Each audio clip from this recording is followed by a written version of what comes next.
Good morning. Being 10 o'clock, I will call the committee to order for Senate Bill 1. I think we have Senator Carson is supposed to be here, and then she's got to leave. She's in the hall?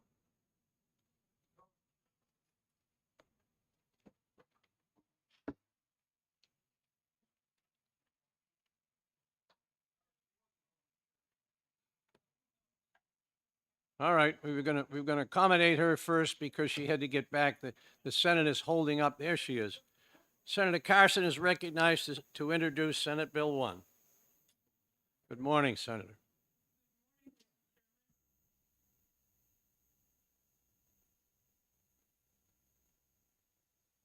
Excuse me. It is a pleasure to be with you this morning. For the record, my name is Sharon Carson. I have the pleasure of representing Senate District 14, comprising the towns of Londonderry, Hudson, and Auburn. And I have for your consideration this morning Senate Bill 1, which is relative to the closing of the Sununu Youth Center and establishing a commission to study the public safety of the secured youth development center and surrounding communities. Mr. Chairman, in the last biennium budget, a decision was made to close the Sununu Center, and it was given a really what amounts to a drop-dead date of March 1st, 2023. It is now February 9th, 2023, and we still do not have really anything in place. So what we really need to do today, Mr. Chairman, is figure out a day. We've seen a couple of dates floating around in the legislation that I filed. It was November 1st, 2024. But I believe that there are other dates out there. And really, all I have to extend to the committee is that we are going to work with whatever you give us. So, and I'll be more than happy to work with all of you. This is an issue that we must resolve. And so, thank you very much, Mr. Chairman. I appreciate your time and your committee's time this morning. Thank you, Senator. I understand they're holding up the Senate until you get back, so Yes, they are. we won't need to have you answer any questions. Thank you for coming. Thank you. Okay, let's see if we have any of the other senators here. I don't see any. So the next card I have is from Holly Stevens, NAMI, New Hampshire. Welcome to Finance Committee. And if you have written testimony, the clerk would appreciate that.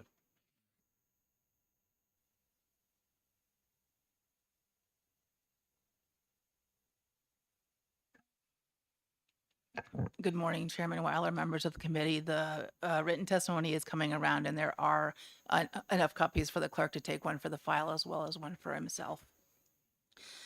Thank you for the opportunity to testify today. My name is Holly Stevens. I'm the Director of Public Policy at NAMI, New Hampshire. It's the National Alliance of Mental Illness.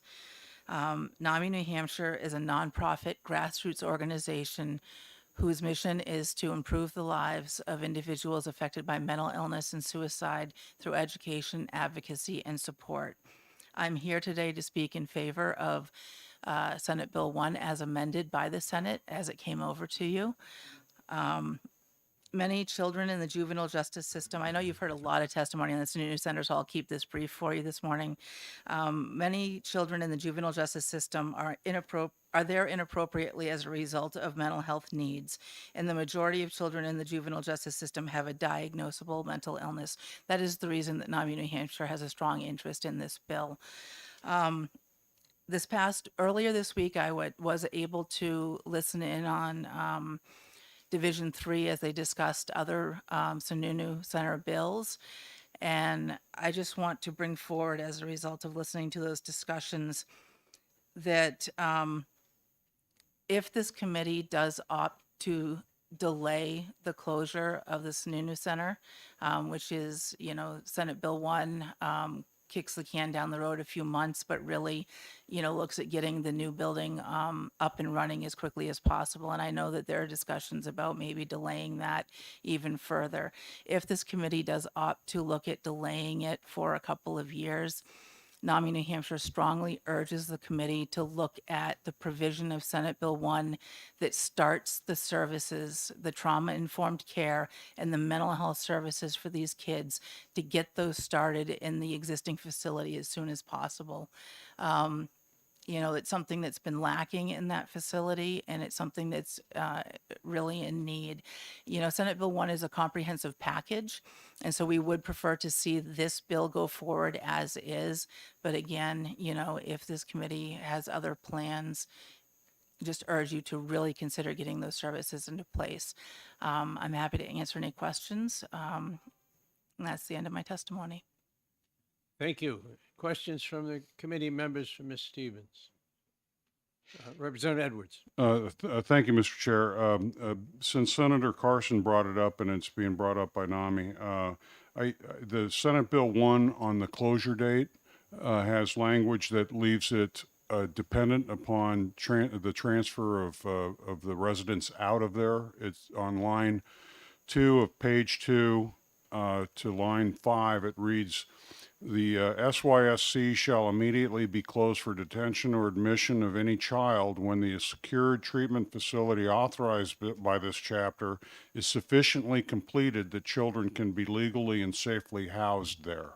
That language, I think, removes the guillotine of a suspense date and instead puts us on the path to finding an appropriate replacement. Does NAMI support that approach? Yes, because NAMI? Sorry. NAMI would support that approach. It would be obviously up to the department to determine when that facility was safe for transfer. So we would, put our trust in the department to be able to do that safely. Any further committee member have a question? Seeing none, thank you for your testimony, Ms. Stevens. Thank you. We'll next call upon Karen Rosenberg, Disability Rights. I think it's conference. Welcome to Finance Committee. Thank you. Good morning. I'm Karen Rosenberg. I'm the Policy Director at the Disability Rights Center. And I'm here to encourage you to support SB 1 as amended by the Senate. We're at a really critical juncture right now in terms of treatment of children who, because of the danger they might pose to the community, but also their own trauma and mental health issues, have ended up ordered to secure detention or secure commitment for a brief period of time. And what this body and the legislature figured out a couple of years ago is that the current Sununu Center is really not appropriate to meet the needs of those children. And what we really need is for children to receive treatment and for the community to be safe, but also for them to come out better than when they went in. And so after years of consideration, well, at least a year, my understanding was that the consensus was that what needed to happen was we needed to have a small therapeutic facility that would be staffed by people who are trained in trauma-informed care, and that it would be able to provide the education and therapy that children need in order to be successful when they leave. And there's urgency around that, right? Because we know that right now the facility is supposed to close in just a few weeks. But it's something that you all have thought about for a really long time. And it's important that this happen and that the facility be able to appropriately staff to maintain the safety of the kids there and also the staff that are still there. It's not something that really can be delayed. In my perfect world, we have no children locked up, right? I am that bleeding heart, right? I don't want to put any kids in jail, but I realize that day is probably not going to come. And I know there's some hope that a bill can be worked on to tighten the circumstances even further that would enable a court to order a kiddo to secure detention or secure commitment. But I think that's something that needs to be done in a thoughtful way. Our former Chief Justice of the Supreme Court noticed some issues when we tried to rework that language. I think that could be done, but I don't know that that's going to solve the problem. And at this point, it's really about treatment. I know there's a lot of squabbling about size of this facility. I think we're talking about a really small facility. I don't believe in the if you build it, they will come, Field of Dreams analogy, because we built a 144 so bed facility at the Sununu Center, and we know that the census there is generally around 12 to upwards of 18 at the most kids. So again, I encourage you to do the right thing for kids, and thank you so much. I'm willing to take any questions you might have. Any questions from committee members? First, Representative Leishman, then Representative McGuire. Hi, and thank you for taking my question. And you may not be the right person and not knowing who's coming. Figure I'd put the question out there.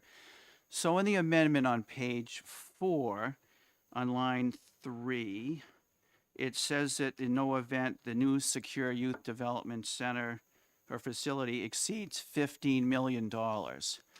However, in the fiscal note, the Department of Administrative Services says it will at least be, I think, $21.6 million regardless of the time frame. You wouldn't have I an am answer to that. probably not the right person. I've listened to a lot of testimony about this. I think that Director Ripsum is your guy for those answers. So I'll put it out there anyway. yeah. Well, Hopefully someone can I could answer just it. tell you what I've heard, but I think he's really the go-to person, or perhaps Charlie Arlinghouse. Thank you very much. Thank you, Mr. Chairman. Representative McGuire for question. Thank you, Mr. Chairman. Thank you for coming. I wanted to ask a little more. You said that children should never be locked up.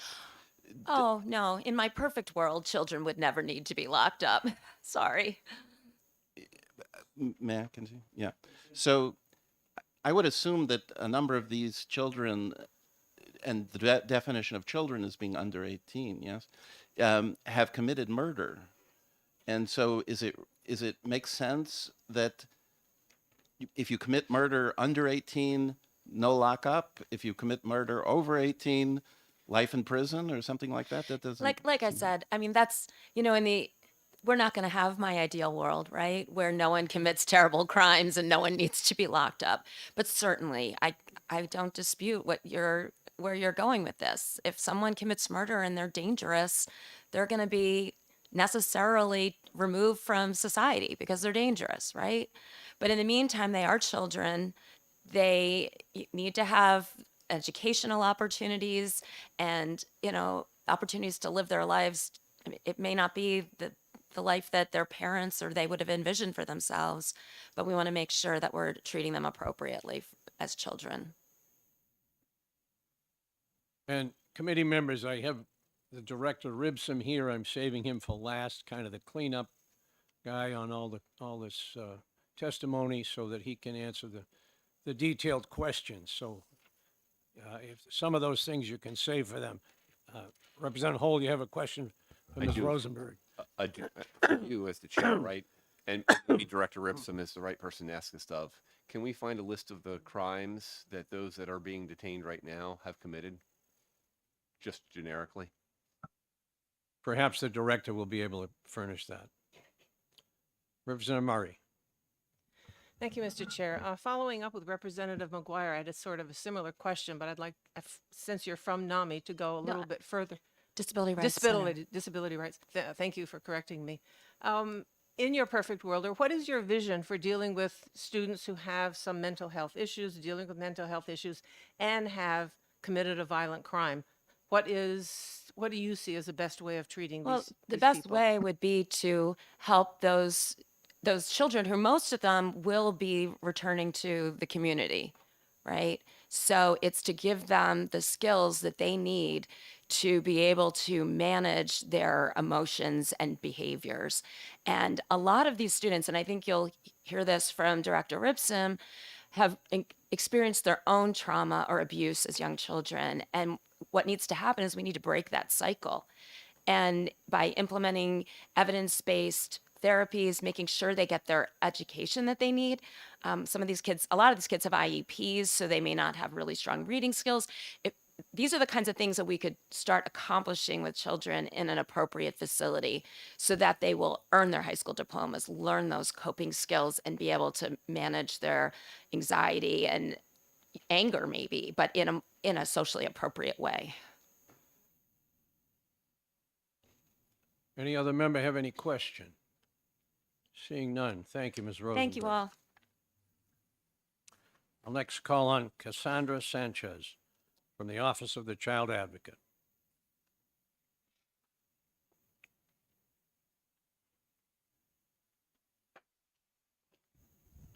Welcome to Finance. Good morning. Thank you for having me. For the record, my name is Cassandra Sanchez, Child Advocate for the state of New Hampshire. I am here in support of Senate Bill 1 as amended by the Senate. I agree with much of the testimony before me by Karen Rosenberg from the DRC. The focus does need to remain on the children that access the facility and the children that are currently in the facility. As Ms. Rosenberg noted, a lot of these children have complex trauma, which means they need a setting that is a treatment-focused setting, which means trauma-informed care, intensive therapeutic services, and opportunities to learn how to regulate their emotions on their own. So children who experience complex trauma, unfortunately, do not have the ability to learn regulation through attachment as normal developing children have the opportunity to do. And so in a setting where they have therapy available to them, and the staff who are trained to work with co-regulation, they have the ability to form those relationships with the children and to teach them those skills so that in the future they are able to regulate on their own, they're able to manage their anger, and they have an opportunity to be more successful in the community as adults. That is what we want to see for our children of New Hampshire. And although this is a large cost now, we see that if we invest in our children now, we will save in the long run when they are adults and they are able to be successful members of the community. I also would like to address the comment about children within the center that may be in there for charges such as murder or seriously violent crimes. And I want to clarify that those numbers are very, very low. Maybe 1 or 2 children, but that is extremely rare, and they are low numbers in our state. So we are not building a facility that we're expecting to fill with children who engage in extremely violent crimes. It is a chance for children to go and rehabilitate and return to the community, and hopefully to not return back to the facility if the care that they need and the therapies are available to them in that setting. Please let me know if you have any questions. Thank you. Thank you for your testimony. Any committee member have a question? Ms. Sanchez? Seeing none. Thank you very much. Thank you.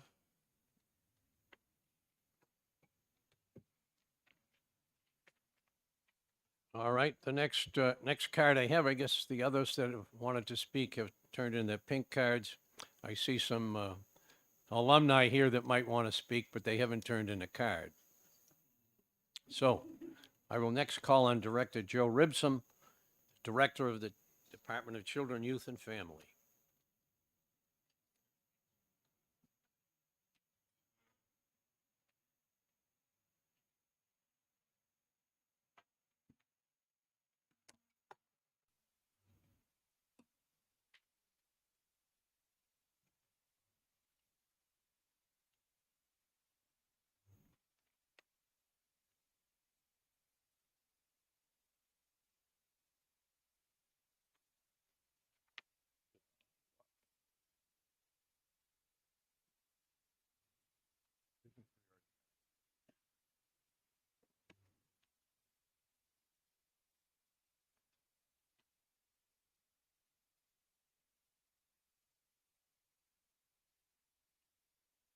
Good morning, Director. Welcome back. Good morning. Thank you for having me. For the record, Joe Ripsum, Director of DCYF. Being passed around right now is some data. I know some of this data has been shared with all of you, at least the first front page, or with the entire committee at a prior hearing.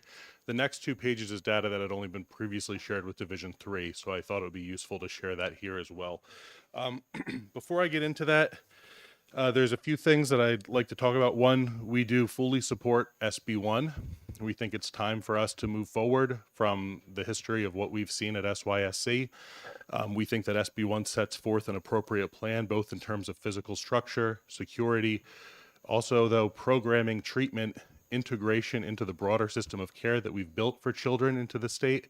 And I'm going to spend time, hopefully, if you'll indulge me, going through the aspects of the bill that do that. Because I know that when Senator Carson introduced it, she didn't have the opportunity to kind of walk folks through that. Before we get into that, though, there's just a couple things I want to kind of orient folks to looking at the data. So has this come around to everybody? Okay. So the very front page there, what you're looking at here is the average daily population, not even the average, the actual daily population of every day from July 1, 2016 until January 1, 2023.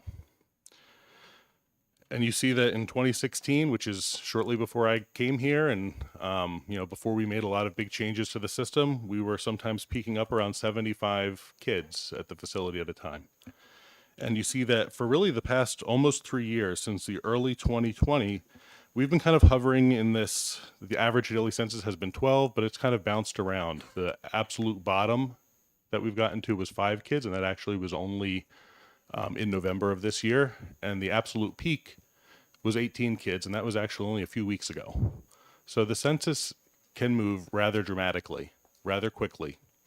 And, for clarification purposes too, right, DCYF, Juvenile Justice, and SYSC don't decide who goes to SYSC. That's a decision that courts make. That's a decision that judges make, right? We have influence on some of that, but we don't make those decisions. So we don't have control over who comes and goes from SYSC. We have influence, but not control.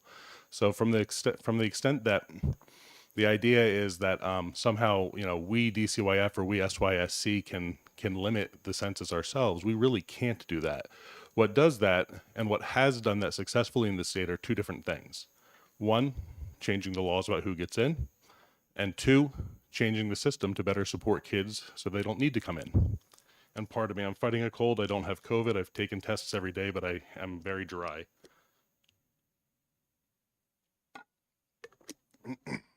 So when you look at this data, you see really a big rapid decrease starting in 2018. And two things happened around that time. Number one, the laws were changed as to who could be detained and committed, limiting who, the types of offenses that could go there in the first instance to serious offenses, and also misdemeanor offenses for repeated instances, right? So the typical repeated misdemeanor offense that you would see go into SYSC under the current law is repeated simple assaults and repeated domestic violence incidents. So incidences where there's violence in the household between a child and their parent, or a child and another child, or sometimes they'll get charged as simple assaults, or it might be charged as a simple assault coming out of a residential program towards staff and then coming into SYSC. Those are the typical misdemeanors that you see coming into SYSC. Otherwise, it's typically, your higher level offenses that are coming in. The chart, the green line is the total at any given time.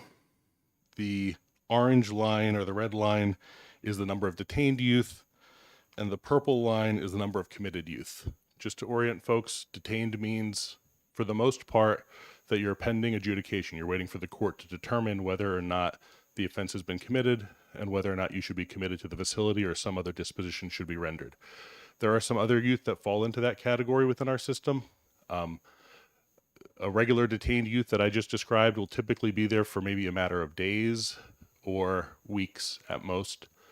But there are some longer term detained youth, and those would be young people who do commit extremely serious offenses and are charged as adults. We don't see that overutilized in New Hampshire. I've only seen it happen a few times, and it happens around really serious crimes like murder and some other very serious offenses. And when a young person is charged with a crime like that, they do remain with us on detained status pending that entire stay, right? So they could often stay with us for years on a detained status. And again, that's depending on how the court processes work. The other population that can come in on a short term like that is what you call the ICJ, Interstate Compact for Juveniles. We only get about 5 kids a year. And under the Interstate Compact for Juveniles, they can only be here for about 5 days. And what that is if a child from another state commits an offense here and they get arrested and detained and then sent back to their home state, and their home state has to come pick them up, it's reciprocal. We have to do the same if one of our kids do something in another state. Or if a kid gets picked up here and it turns out they have a warrant for a serious arrest in another state, and then they could be sent to SYSC and detained there pending the other state coming up to pick up that kid. So those are kind of the populations that make up that detained group.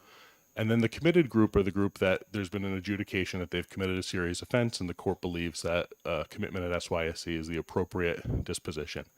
Under current law, for most offenses, they're eligible for parole after 3 months. And for some more serious offenses, they're eligible for parole after 6 months. Most of the time, they are granted parole at that point. So the average length of stay for committed youth is actually closer to 3 months, since the 6-month term doesn't get implemented too often. But so that's why our census is low from the legal perspective. The other reason why the census has gotten down so low, and before I get into that, something I should have mentioned earlier is that the lowest combined rate of detained and committed kids in the entire country. There is one state that has fewer detained kids according to the data in this report, which I shared with Division 3. I didn't print out 1 million copies for everybody today. The state that has fewer detained kids is Maine. They claim to have 0 detained kids, which I don't really believe, because they also have a program that they call shock incarceration, which I think is just a different word for detention. So I think it's a semantics issue. And when you add up their committed population versus our detained and committed combined, we're lower. The state that has fewer committed kids is Connecticut. They probably do have fewer committed kids, actually, but when you add their detained population to their committed population, we're lower. So when I say combined population is the lowest in the country, that's what I'm talking about. If you go through the data in this report, you will see there are 2 states that on those individual measures are better, but as a combined measure, we're the lowest. That's to say that, you know, as much hope as I have to continue to drive this number down, there's not a lot of national precedence for doing so. And I think, you know, we have to keep that in mind when we're thinking about how we're moving the system forward and how aggressive we want to be in moving, you know, the size of a facility and capacity of a facility. So if we turn to the next page, this tells another part of this story.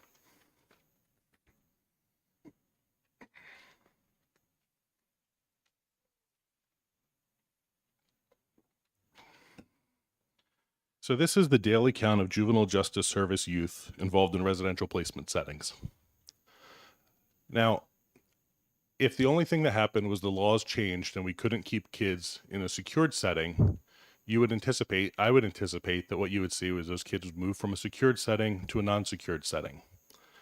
And if you look at the data and you look at this data here, you do see in 2018, when that law first changed, you see it starts to climb, right? You see the system immediately react by sending more kids to residential care. And then it very quickly starts to go down. And what's happening there where it's going down is the system of care that we've all been talking about and building, both parties, everybody agreeing that we need to meet children's behavioral health care needs in the community, is starting to serve kids and starting to work with kids and keeping kids from having to be in out-of-home placements, whether it's SYSC or residential care. I will say when you look further down this data, you want to be careful when you get into the kind of 2020 later, because what you see here is a big collapse at the start of COVID. And right now we're in a place where workforce is really suppressing our capacity. So there's probably more demand than we're accessing right now. So I don't want to claim that what you're seeing here at the end of 2022 is where the system would be if everything was functioning well. It probably is a little higher than that. But in any instance, the trajectory on the residential side is also steeply down. So if we flip to the next page,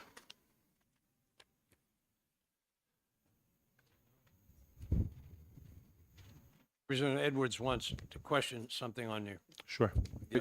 Thank you, Mr. Chair. I think the question is relevant to this particular graph, and you've shared this with Division 3 before, so I've had a chance to think about it. Some people have posited that if we build a facility, a replacement facility with a capacity of X, that when that kid, if that kid shows up that makes it X plus 1 shows up to where we're no longer within our capacity, what that would trigger would be kind of a 2-step process. One, the least dangerous kid in that's already in the facility could basically be discharged and moved into one of these residential facilities. And I'm just curious about 2 aspects of that. you know, what is our legal flexibility for moving somebody out of the facility, and what is the capacity, you think, in the residential setting to take those kinds of kids that maybe need the Sununu security, but we're moving them into a less secure environment? So there's two components of that, if you wouldn't mind. Yeah, so there's historical precedent at the facility prior to my time there, for the old facility actually reaching max capacity. Not even the new SYSC building, but the prior campus setting reaching max capacity. And there's a provision in law for something called administrative release, which is allowable.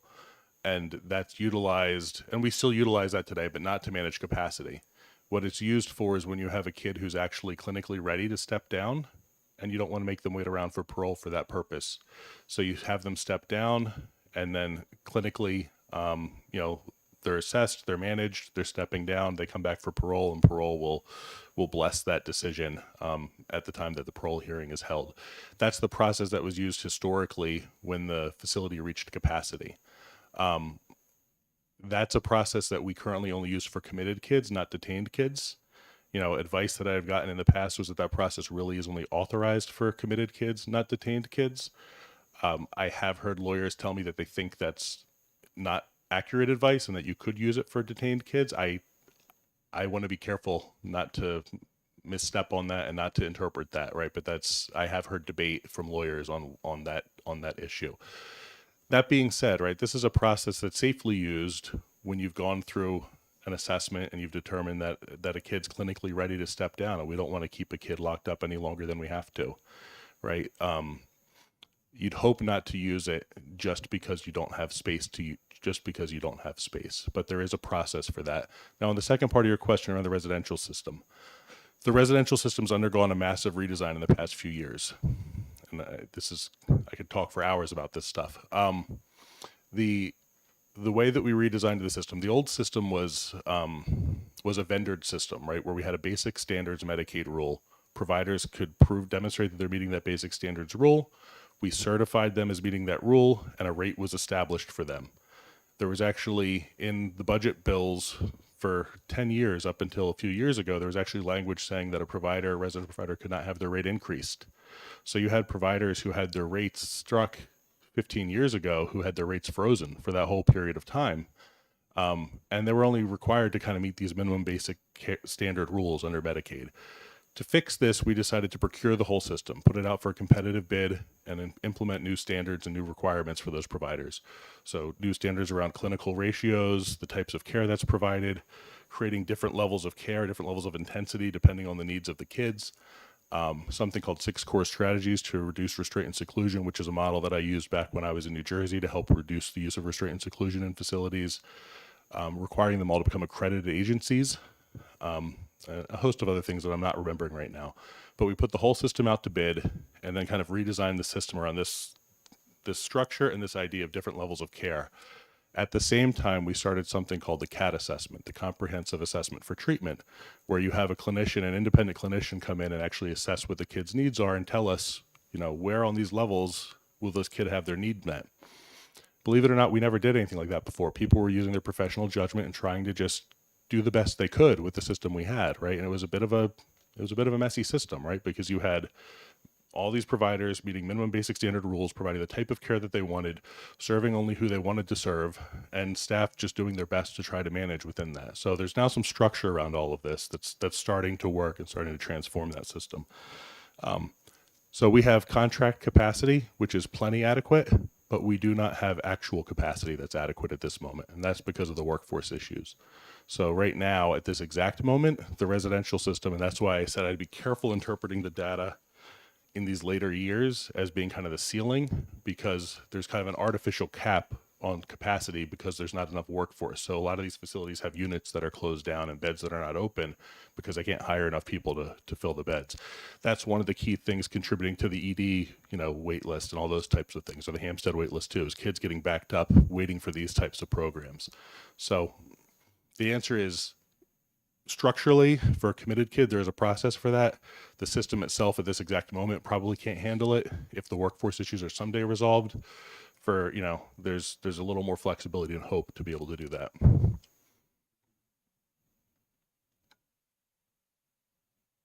Questions from the committee. Representative Popovici Muller. Thank you, Mr. Chairman, and thank you, Director, for taking the question. One of the points that was made, I was taking, a back seat when Finance 3 was meeting, was that points were made that there are alternatives to building our own facility, that there are facilities outside the state or, private facilities that we could use for situations like that. That was mostly referred to in terms of allaying concerns over the capacity of the facility. But of course, one could see that as a temporary replacement for the facility if the legislature doesn't, provide a replacement. Could you comment on that and talk more about the topic so we understand your Yeah. perspective on it? I'm happy to comment on that. There's also a little more I wanted to walk through on the data and on the actual bill. So that's kind of moving into a new topic. So I'm not happy to sure wait. which way you'd like me to go. We'll proceed for you to finish up page 3. Okay. So again, going to this issue around, right, you've seen reduced utilization of SYSC. At the same time, contrary to what people would naturally assume that these kids would all show up in residential care, you're seeing reduced utilization of residential. Where they're showing up instead is actually in the system of care. So what you're seeing here is the data for a program called Fast Forward. This is the flagship program of the New Hampshire Children's System of Care. And what this program does is it provides high fidelity wraparound services. And what that is you have a clinical person who provides care management. And it's not just care management in the way where you think about where you're calling your insurance company and they're trying to direct you to providers, right? They actually hold meetings on a at least monthly basis, and they pull together all the people who are important in a kid's life, right? The parents, of course, the kid, of course. If they're involved with child protection workers should be there. If they're involved with juvenile justice should be there. Any clinicians that are working with the kids, the schools, anybody else who's important to the kid, right? Grandparents, if they're important, members of their faith community, whoever it is, it's important. You want to create this team of natural supports to wrap around a kid. That's what the words wrap around really talk about. And it also has components to have in-home clinical services for the kids and peer support through NAMI New Hampshire, who we heard from this morning, and peer support for both for the parents through NAMI New Hampshire and then also for the youth. And what you see with a program like that, and it was the same exact model, slight variations with the same service package in New Jersey, is that the need for having kids out of home and away from their communities goes down over time.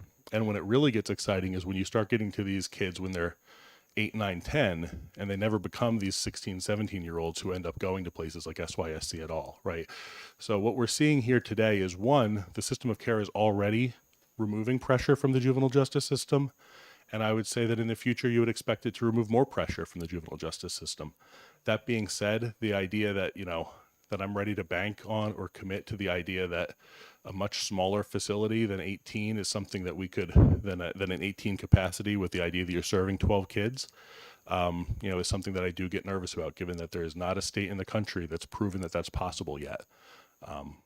So with that on the data, I'm happy to take questions on that, or I'm happy to walk through the bill, Chairman, or I'm happy to answer the question that was asked. Thank you. I have a couple of questions. First, Representative Petrie, then Representative Bucco. Thank you, Mr. Chairman, and thank you for taking my question. And on this, I bet how many kids are subject to habitual offender, if there are any? Because at some point, enough is enough. So under current law, as I said before, they could be committed to SYSC for a single felony, a higher level serious felony offense, or for multiple lower level offenses that include some violence, including things like simple assault and domestic violence. Those are actually the types of situations that we see more of than anything else, are young folks that have repeated instances of violence within the household or within, other types of settings. So it is, it's typical to have multiple instances. I do have some data similar to what Representative Houle asked about, because Representative Erf asked me similar question a couple weeks ago. It'll be hard for me to read on my phone, but I can pull it up and walk through a sample of that for folks if you would like. But it is very common for the young people who end up there to have had multiple offenses before they go there. Right. I heard you mention shock and incarceration in Maine. And I heard, or I I listened, and you said you was from New Jersey, or you worked in New Jersey, which they have a Scared Straight program. How effective is the Scared Straight program, and do we still, I know that, I think we've shied away from that, but, Yeah, it was quite, and of course, we got Abbott districts in New Jersey, which, you know, I mean, they're struggling to try to get these kids in school and get an education. Yep. Yeah, I think what we've seen, New Jersey's seen a rapid decline as well, not as much as we've seen here already. Of course, there's also different challenges in New Jersey around, really ingrained intergenerational poverty and things that while it occurs here, it's not at the same rate that you see in some of these other places. What I would say is I think what we saw there and what we're seeing here is that one of the things that makes the biggest difference is actually providing early, easy, needs-based access to children's behavioral health care and supporting parents through that process. That makes the biggest difference. The other things that make big differences, I think, are really finding ways to support those households where parents are struggling. Because a lot of what you see is young people living in really unstable situations. And then, that's kind of what you're seeing playing out. It's the trauma that they've experienced as young people. Programs like Scared Straight and stuff like that, I think they could work for certain populations of kids. A young person who really already has a very stable home environment and really isn't struggling with these other external factors, and they made a stupid mistake, and it's the kind of thing that they're like, oh wait, I'm not going to make that mistake again. Honestly, for a lot of those young people, I think just the process of being arrested one time is probably enough to scare them straight. I don't know that those programs have been terribly effective when you're really working with kids who have long histories of trauma, behavioral health needs, challenges around intergenerational poverty, and things like that. Representative Bucco for a question. Thank you, Mr. Chairman. Thank you, Director, for coming today. I'd like to move to the fiscal note. Down at the bottom here, it says that this appropriation will be funded by federal funds, ARPA funds. Are those still available? Yes. And, So and how much is that, included? sure. So the governor's budget director came to the Senate, was asked to come to the Senate Finance Committee hearing and talked about this. So I'm just going to repeat what I heard them say because I'm not the expert on the ARPA funds or on any of those things, right? That's outside of my world. But what was testified to then was that there was $15 million of ARPA funds put in reserve for this purpose, and that those funds are available for this purpose. Follow up? There's an additional figure here of 21.6. What kind of estimate are you guys working with? Yeah, so that is a complication. So there's a long tortured history here that some people in the room are familiar with and some are not. But this is a process that's been happening for, well, some might say decades, but at least a few years. And so last year there was a commission or committee put together specifically for the purpose of looking at this problem and coming up with a recommendation.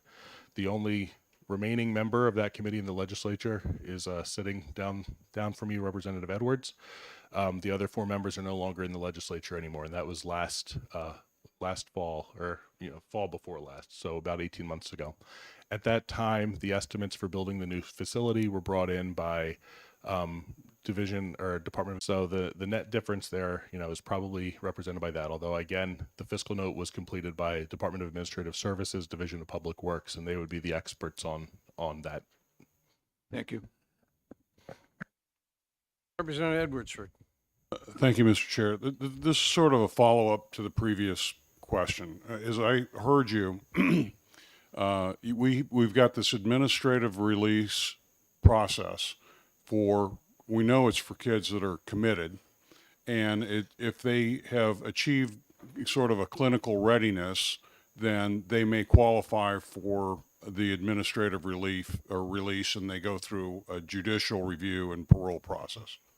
Okay, so I'm just wondering about a couple of the other scenarios there where, let's say the facility is full, none of the kids in there are clinically ready. What could we do with them? It doesn't sound like the administrative release process is appropriate to them. Would we ship them out of state to a secure facility? What happens for that X+1 kid when all X need to stay in the facility? It would be a real challenge. There is not at this moment another state that's willing to take these kids. You could ask our neighbors in Vermont about their experience when they chose to close their facility without a plan or a new building in place. We agreed to take their kids for a period of time and entered into a contract to do the same. And eventually our own workforce issues were such that we couldn't do that anymore and we had to terminate that contract. And I still get calls every couple of weeks asking if I'm willing to change my mind. And, we're just not in a position to do that. But Maine is also not in a position to do that, and nor is Massachusetts, at least at this juncture. So there's not another state with a secured facility that's really willing to step into that space right now. So it would be a real problem. I think, we'd be stuck scrambling, trying to figure out what's the safest next best thing for that scenario. Quick follow-up.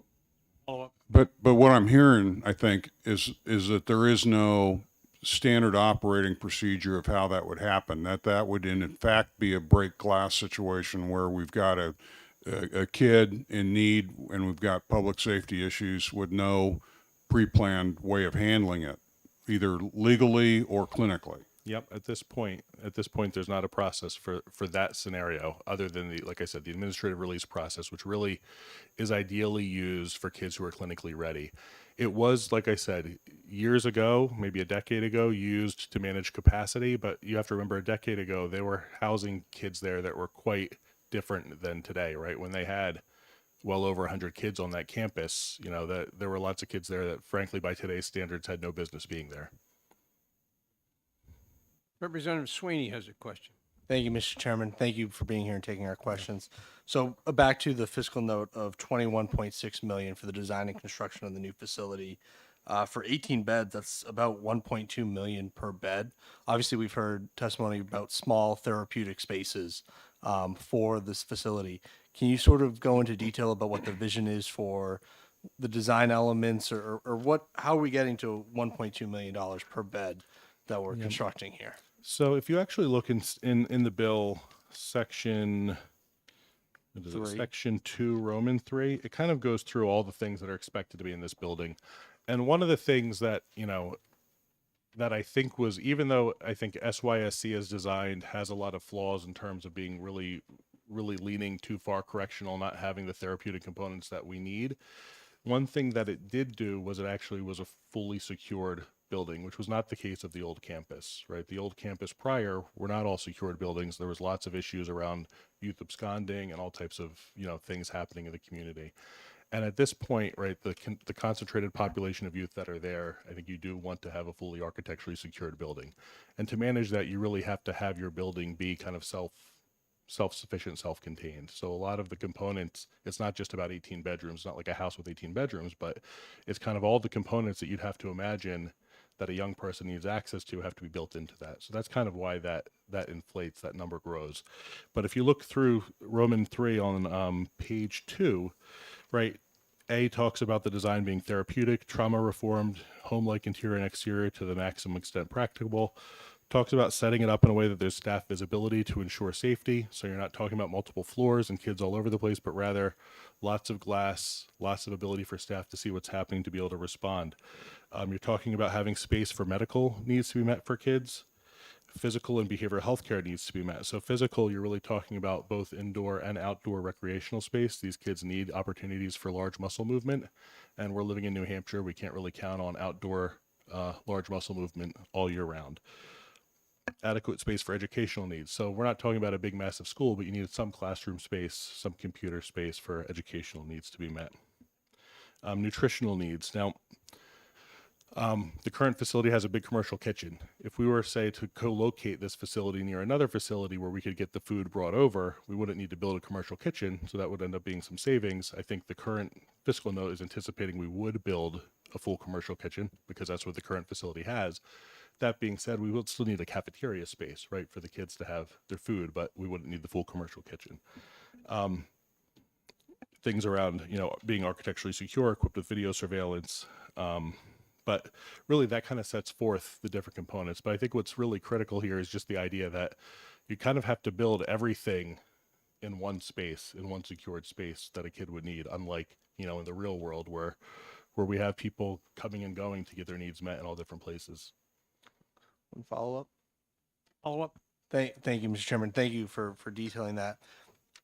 I guess in the broader picture of providing the rehabilitation services that we're seeking to provide to these children, if you were to have a scale in front of you, and one half of the scale was facility needs, and the other half were personnel, therapeutic, professional needs to actually provide the staffing and retaining the staff to provide the therapeutic care that is going to actually make a difference and an impact, which would you weigh as more important? Is it the facility or is it the personnel staff that we're able to hire and retain to treat the children?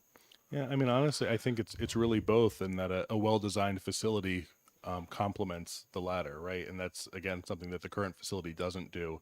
But when this bill on in Roman 3A talks about complementing the therapeutic and trauma-informed care of children, really talks about designing these spaces in a way that don't feel and look correctional, and that actually have, adequate spaces for clinical interventions, for group sessions, for therapists to work with their kids and such. So I do think it's really about doing both of these things well and doing it in a way that complements both. But the programming is absolutely key, and that's really what the next part of this bill gets into. If you look at Roman 4 on that same page, really talks about shifting the staff qualifications and the things that we're looking for in our staff, and are training up our current staff to help get them to the point that we want them to get to be able to do this work. Talks about bringing in evidence-based practices for these kids, which is critical and which frankly we cannot do today because our workforce issues are the way that they are, right? These evidence-based models and these trauma-informed models require that you have a stable frontline milieu workforce who are seeing these kids and interacting with these kids on a daily basis, because that's where the interaction happens. It's not just your clinician seeing your kid a few times a week. It's the micro interactions that happen between kids and their staff.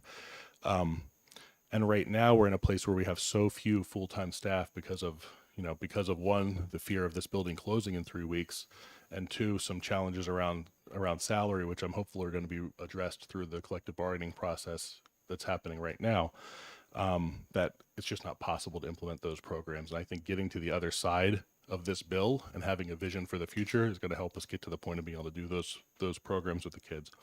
It talks about something that we've not done until recently, which is actually stop treating SYSC like some kind of island unto itself and bring it into the broader system of care for children. So, and that's what C is about. C talks about using the same uniform assessment. When I talked about the assessment that's used for residential care, that's what C is talking about here. We're going to use that exact same assessment. It cross-references the exact same statute for the kids at SYSC, so that when a kid goes to SYSC, we can do an assessment. And if we see this kid actually would benefit from a level 3 residential program and they're safe to do that, then we can start working towards that immediately and not necessarily keep them in a locked facility. D talks about provision of care management services. So when I talked about Fast Forward before, that's the care management entity for the state. There's a different subcomponent of that care management called TREC, and I'm not remembering what that acronym stands for right now. But what TREC is, it's the same exact high fidelity wraparound model, but it's for kids in residential care, including SYSC, for the purpose of working with that team to figure out how do you safely discharge that kid back to the community or to a step down program and get them out of the higher level care that they're in. So that's what D is about. It's about building that piece for SYSC kids so that they're also crossed over with the children's system of care. E really talks about making sure that kids have frequent opportunities with their families, which is another key piece. Educational programming, and F, another key piece. Clinical work and large muscle movements, another key piece. So really this piece of it really gets into all those key programmatic parts of the facility. So that's what's really great about this bill is it's not just about building a building and it's not just about a number of beds. It actually sets forth the plan for what do you want this to look like? How do you integrate it into the rest of your system as a whole? And what type of programming do we want within the facility to make sure that these kids get the best care that we can give them? Members, I have two more with questions. We're delaying the review for House Bill 527. The plan is to have a recess from this. Division 3 has an amendment they want to review that they worked on yesterday. So we'll be recessing this and coming back again at 1:30 or yeah, I think we have it at 1:30. We'll be coming back again, so hoping we can finish up some of this. We have another card from Representative Kirk. It hasn't come in yet. So Representative McGuire for a question, then Representative Wallner. Thank you very much, Mr. Chairman. Take a look at your first page in February of 20. There was a peak of 25 individuals. And that's because the peak is the sum of two sort of random numbers. And if you look at the blue line and the orange line, they both peaked at the same time, right? And I don't see any particular reason why later on they couldn't also peak at the same time, and you'd want 25 but only have 18. Is that right? It's a possible risk, right? I think, right, when you look at this, you're looking at three years worth of data, and that's kind of early on in the system of care intervention. So I would hope, but again, that is a possible risk. At the same time, we have days where we got down to 5, right? So I think, you know, the data tells us that 18 is a safe ceiling, even though we're really designing this building and this program to work for 12 kids, because that's what our average daily census has been for the past, you know, close to 3 years. May I follow up? Follow up? Well, the past 3 years may have been a little weird, right? So, but let me ask you about a different thing. On page 5 of the bill, there's established a commission to study the situation. Is this a case of, you know, we're doing something and then figuring out later what we should be doing? So my opinion on this, and I'm sure there are people sitting around this table that disagree with me. My opinion on this is that this issue has been studied extensively over a very long period of time about what we should do. There is a committee report that Representative Edwards was on a couple years ago. There's a report a couple years prior than that, shortly after I got to the state, that another committee put out, which admonishes the legislature and the administration for not making a decision on this issue yet, and that was back in 2018. I think we kind of know where the right direction is, in my opinion. What this was about was within the Senate, there was a lot of concern when the idea of where this facility could be located came up. Particularly the idea that, you know, we're talking about 3 possible sites, and we haven't done yet the work with the architects to do kind of the forgetting the words, but the assessment of the actual locations to determine whether they're appropriate to build the building. So there's 3 possible locations that you could do this that are being thought of today. One would be near New Hampshire Hospital. Reason for that would be that you could co-locate and have some shared services, which would allow you to drive down operational costs over time substantially. Right now, SYSC operates in a bubble, so we run our own medical program, our own nutrition program. We manage this whole campus. We have all these folks who are working on all kinds of stuff that could be shared with another facility if we were next to another facility, and that would drive down operational costs year after year over time. And these are all general fund costs. This is not right now funds that the feds contribute to. So near New Hampshire Hospital is one site, near Hampstead Hospital is another site. Again, another opportunity to co-locate, have shared services over time, achieve some economies of scale. And then the last option, you know, which my personal opinion would be the least favorite option, would be to remain somewhere on the current campus. That would be my least favorite option for 2 reasons. 1, you wouldn't have the shared services costs, so you'd still kind of be operating on an island. And 2, right, we're all familiar with the history of that property, and I think there's value in having a clean break and getting away from that. So what this really was about was an opportunity for the legislators and community members in whatever community this is cited in to be able to participate in a process to figure out, like, how are we going to make sure that this is not going to have an adverse impact on the community in which it's situated, and that they can have a voice into what those security structures and things look like. So this wasn't really about figuring out the entirety of what's next, but really that sub issue of kind of community impact. Representative Wallner for. Location was the question I was going to ask, and I think you just outlined the 3 locations you're looking at. Thank you. Thank you. Representative Edwards, last question, and then I'm going to hear from Representative Kirk, and then I'm going to go into recess so we can get to the next bill. Thank you, Mr. Chair, for the indulgence.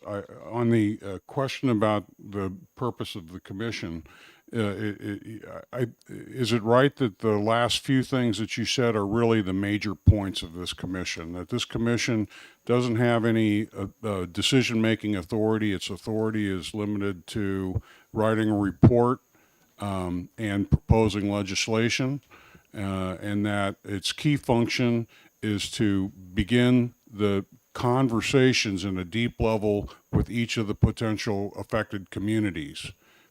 And that because that hadn't been taking place, the greatest anxiety in the Senate about this bill was over the site selection and the lack of community involvement.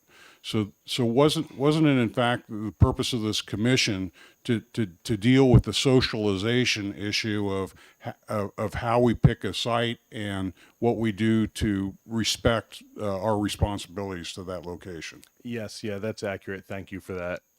And also on the very first page of the bill, I think it's in the third paragraph, there is language in there around, the department accommodating the reasonable requests of the community within which this is ultimately placed, and language in there about implementing a payment in lieu of taxes to try to offset so there's not an adverse community impact to wherever this ends up being placed.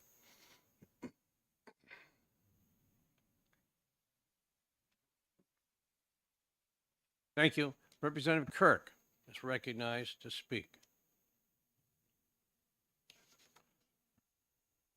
The Honorable Neil Kirk. Thank you, Mr. Chairman. Good morning to you and to members of the committee. For the record, I'm Neil Kirk. I live in Ware, and today I'm representing myself. I appreciate the opportunity to speak to you because I have a different take on this bill. I think the bill as it came before you should not be adopted by the committee, but it should be substantially amended to do two very important things. Number one, deal with the cutoff date of March 1st. That has to be extended. And number two, to the extent it's necessary, provide additional funds for the department to operate the facility for the next 4 months from March 1st through the end of the fiscal year. Everything else that's in this bill can be done at a later time by the legislature when it has more time to do it, either through the budget process or through the retained bill process. And let me explain why I think this is the right thing to do. I've been working on this problem since at least 2015, and you can see things move at glacial pace in this legislature. The issue today facing us is primarily the question of size and to some extent location.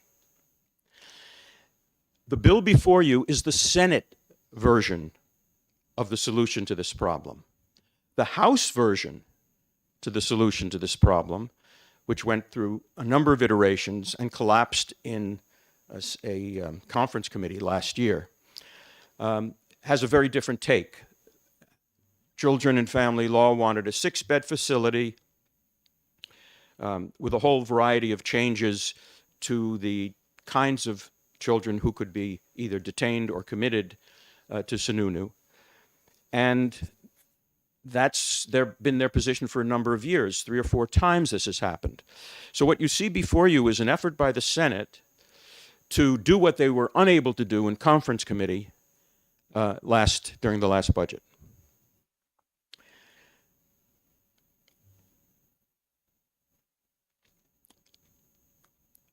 We know that we've put in a system of care for these children, and that system of care is very effective. And even the department agrees that over time, we are going to reduce the population still further of the Sununu Center.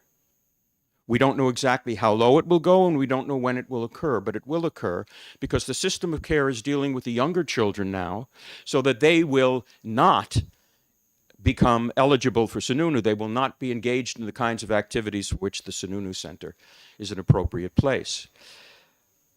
If you act now to build a facility of 12 to 18 beds, which is what the bill requires, and it turns out over the next couple of years, and remember DAS says this building cannot be completed before 2026, You may be building a facility for 12 to 8, with 12 to 18 beds when the population only requires 6 to 12. Let's slow it down before we go in that direction of the Senate bill. We have other opportunities, and you've seen how complex this issue is. You've heard Mr. Ribson's testimony. This is a very complicated area. And for the Finance Committee, which is supposed to deal only with finance issues, to get involved with all of these children and youth and family law positions might be inappropriate. Sometimes you have to do it. We've done it in the budget, but it's not a desirable thing to do. And since House Bill 120, which is the clone of Senate Bill 1, is already retained in children and family law, we have an opportunity for that committee to do its job and decide what they want to do, rather than finance taking the Senate position and not doing what the House really wants, or at least children and family law wanted. Some of you know that YDC, which is the predecessor, Youth Development Center, Detention or Development Center? Development Center. The predecessor of the Sununu Center also had the same kinds of legal problems that the Sununu Center now has.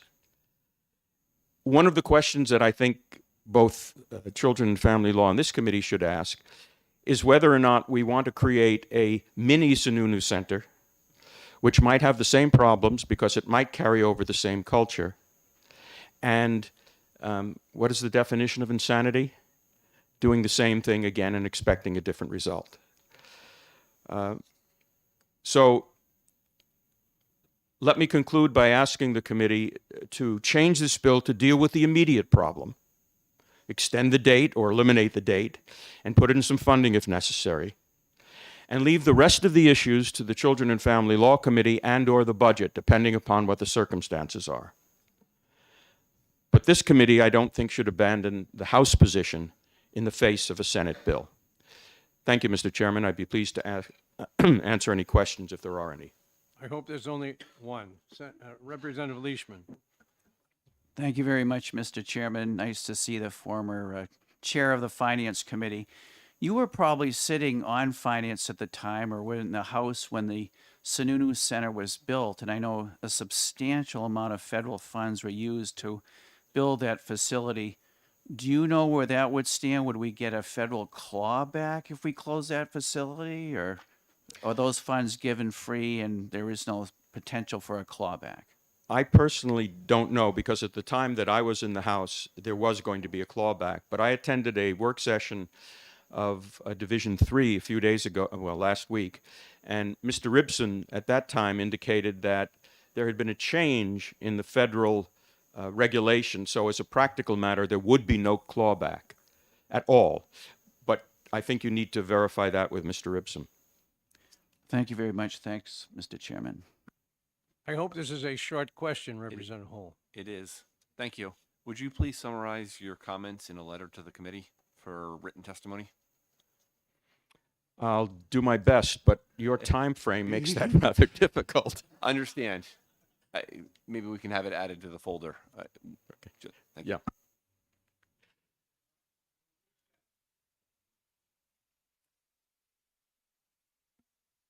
All right, I'm going to recess this Thank you, Mr. Senate Bill Chairman. 1 hearing until 1:30. The Division 3 is going to go and work on an amendment during the interim, and we will be back at 1:30. We are recessed in division in this bill. I will first read the blue sheet, people that have signed up. Governor Chris Sununu is in favor, and you all have a letter from him. Cassandra Sanchez, you heard from her, she's in favor. Keith Kruning from Waypoint is in favor. Those are the three people I have on that. And we will be in recess on Senate Bill 1 until 1:30. Now we will open the hearing on House Bill 527, and we'll call on, is Representative Horrigan here? We'll call on Representative Horrigan to introduce the bill.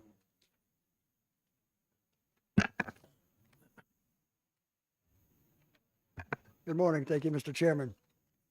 I'm Representative Horgan from Farmington, and I submit HB 527 on behalf of a constituent, the Honorable Mr. Campbell, who's with us today. In a mad dash, we ran over to Legal Services to request an amendment to this, to basically replace what we have here for clarification. Looking at the amount of the expenditures, we think that's a little bit high. We're narrowing the bill, the 16 beds or less, to licenses of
Pink card.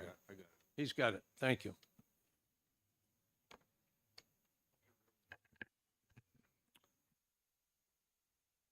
Representative Petrie, my real secret name is Wayne.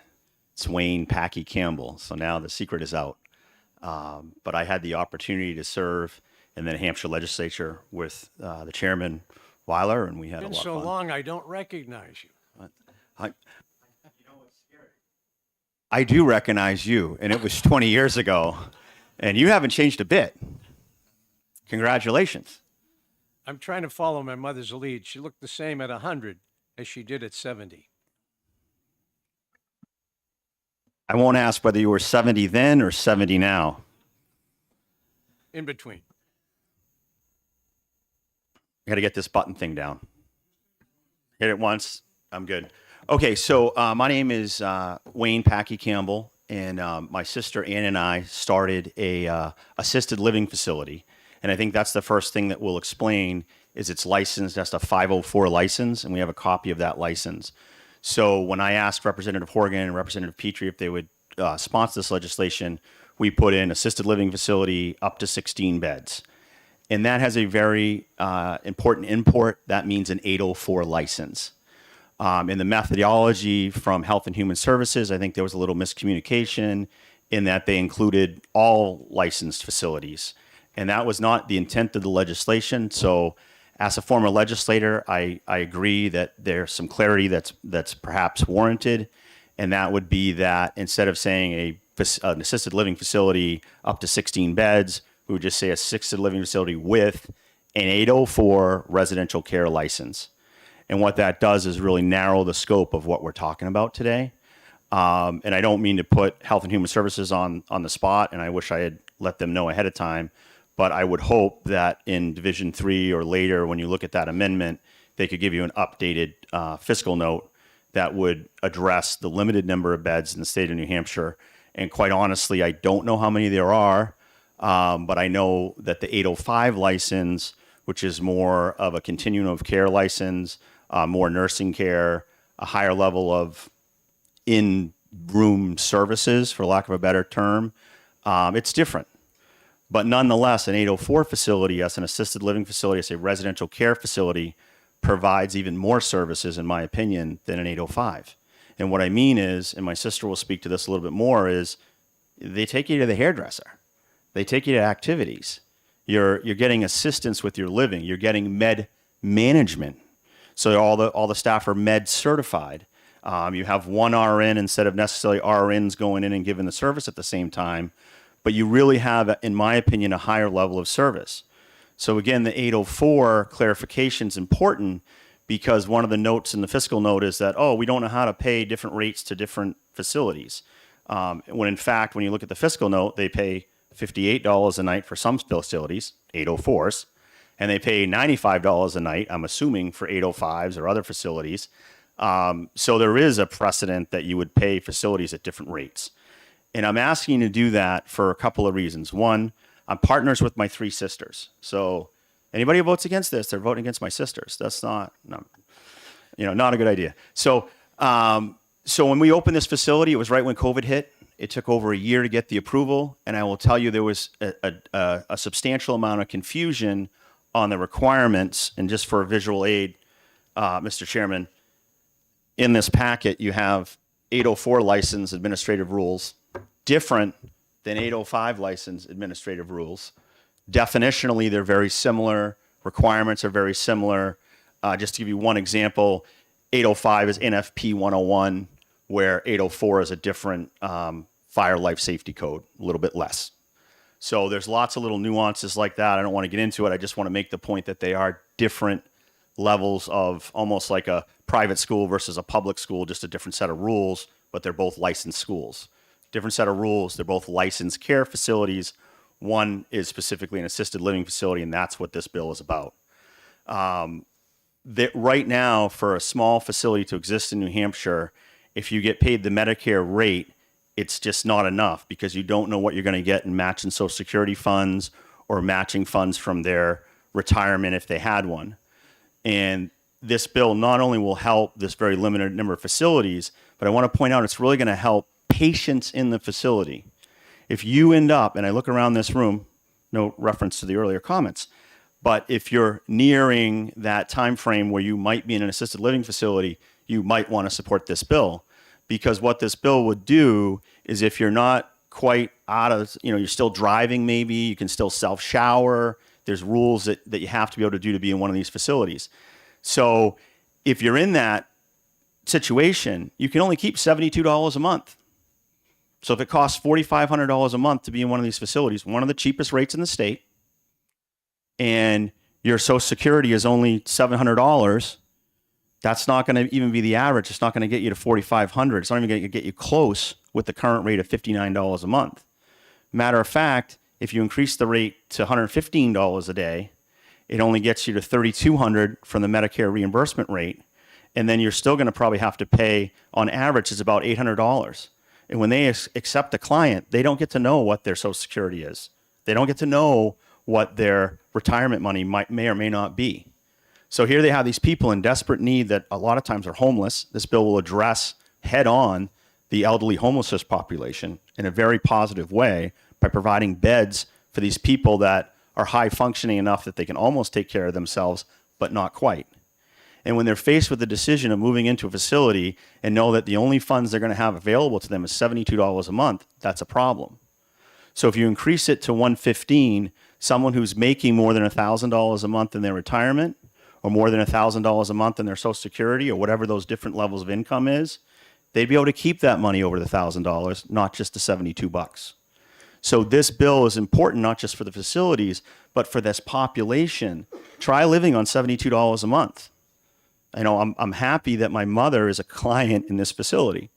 And I'm probably not supposed to say, and I give her $200, I give her money. because she can't live on $72 a month. And if she didn't have me as her son, that's what the state requires her to do. So that's one of the biggest problems is I want to help these individuals. I want to make sure that if you understand, if you're a person who doesn't have a payee, and we made the mistake early on, we accepted some clients who didn't have a state payee.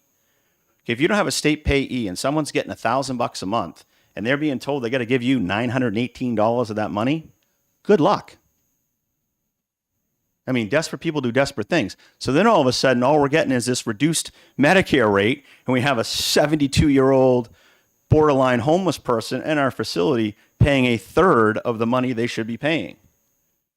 It's a problem, and it will bankrupt these smaller facilities. And I would say to you that the data I'd like you to look at is what were the 804 licensed facilities post-COVID, what are the 804 licensed facility after COVID. Representative Petrie from Farmington, Horgan from Farmington, we have a place called Hattie's Place that was demolished, turned back on. They were trying to get an 804 license 3 years ago when we were trying to get the 804 license. And the state repeatedly wanted them to be to an assisted care license criteria, to the 805 or that. And they claimed it was a miscommunication. I would boldly say that the state would rather have continuum of care facilities. And that's fine if that's their policy, change the law. Right now, the law is licensed for 804 facilities, and they serve a vital and important role for assisted living. And there's a lot of people that will be in that level of care for a long period of time.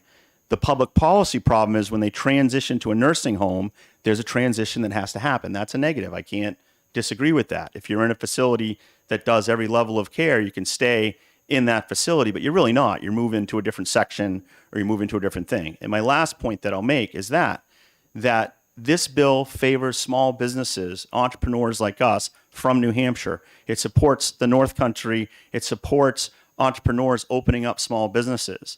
And instead, we have higher levels of pay for facilities that are owned by hedge funds or large companies.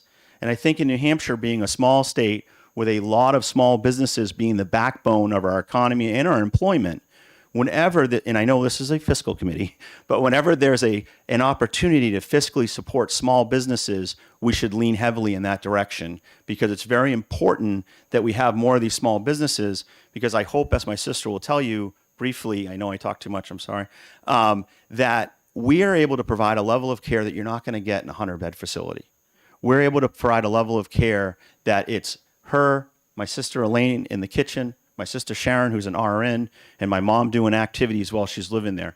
It's a wonderful facility. And when we looked at all the facilities of buying an existing location, I saw a lot of family-run small businesses that these people were connected in the lives of their clients. And and quite frankly, I'm being asked to subsidize 11 people in Charlestown, New Hampshire. And I do that because one of them is my mother. But if we don't have a fiscally reasonable payment plan, $58 isn't it. $115 is a reasonable plan where maybe the people get to keep a little bit of their money. Maybe we can have a profitable business model, and maybe we can, not continue to go into debt, but to pay down debt. And with that, I'll let my sister answer any questions that you might have about the day-to-days of the facility and how important this would be to improve the lives of their clients there. I think I kept track between what you were talking about, monthly payments and daily payments, but you seem to use monthly for all of them, but I think have it know all what- written out and have turned a copy over to your LBA staff. Very good. Questions from the committee members? Representative Edwards. Thank you, Mr. Chair. For the sake of the question, just assume that everything you said sounds good to me. This is strictly a process question. Do you have somebody working for DHHS, like for Henry Lipman or somebody? We're less than 1 week away from having the budget provided to us to start working on. And this is one issue of multiple issues that we have to deal with in Medicaid.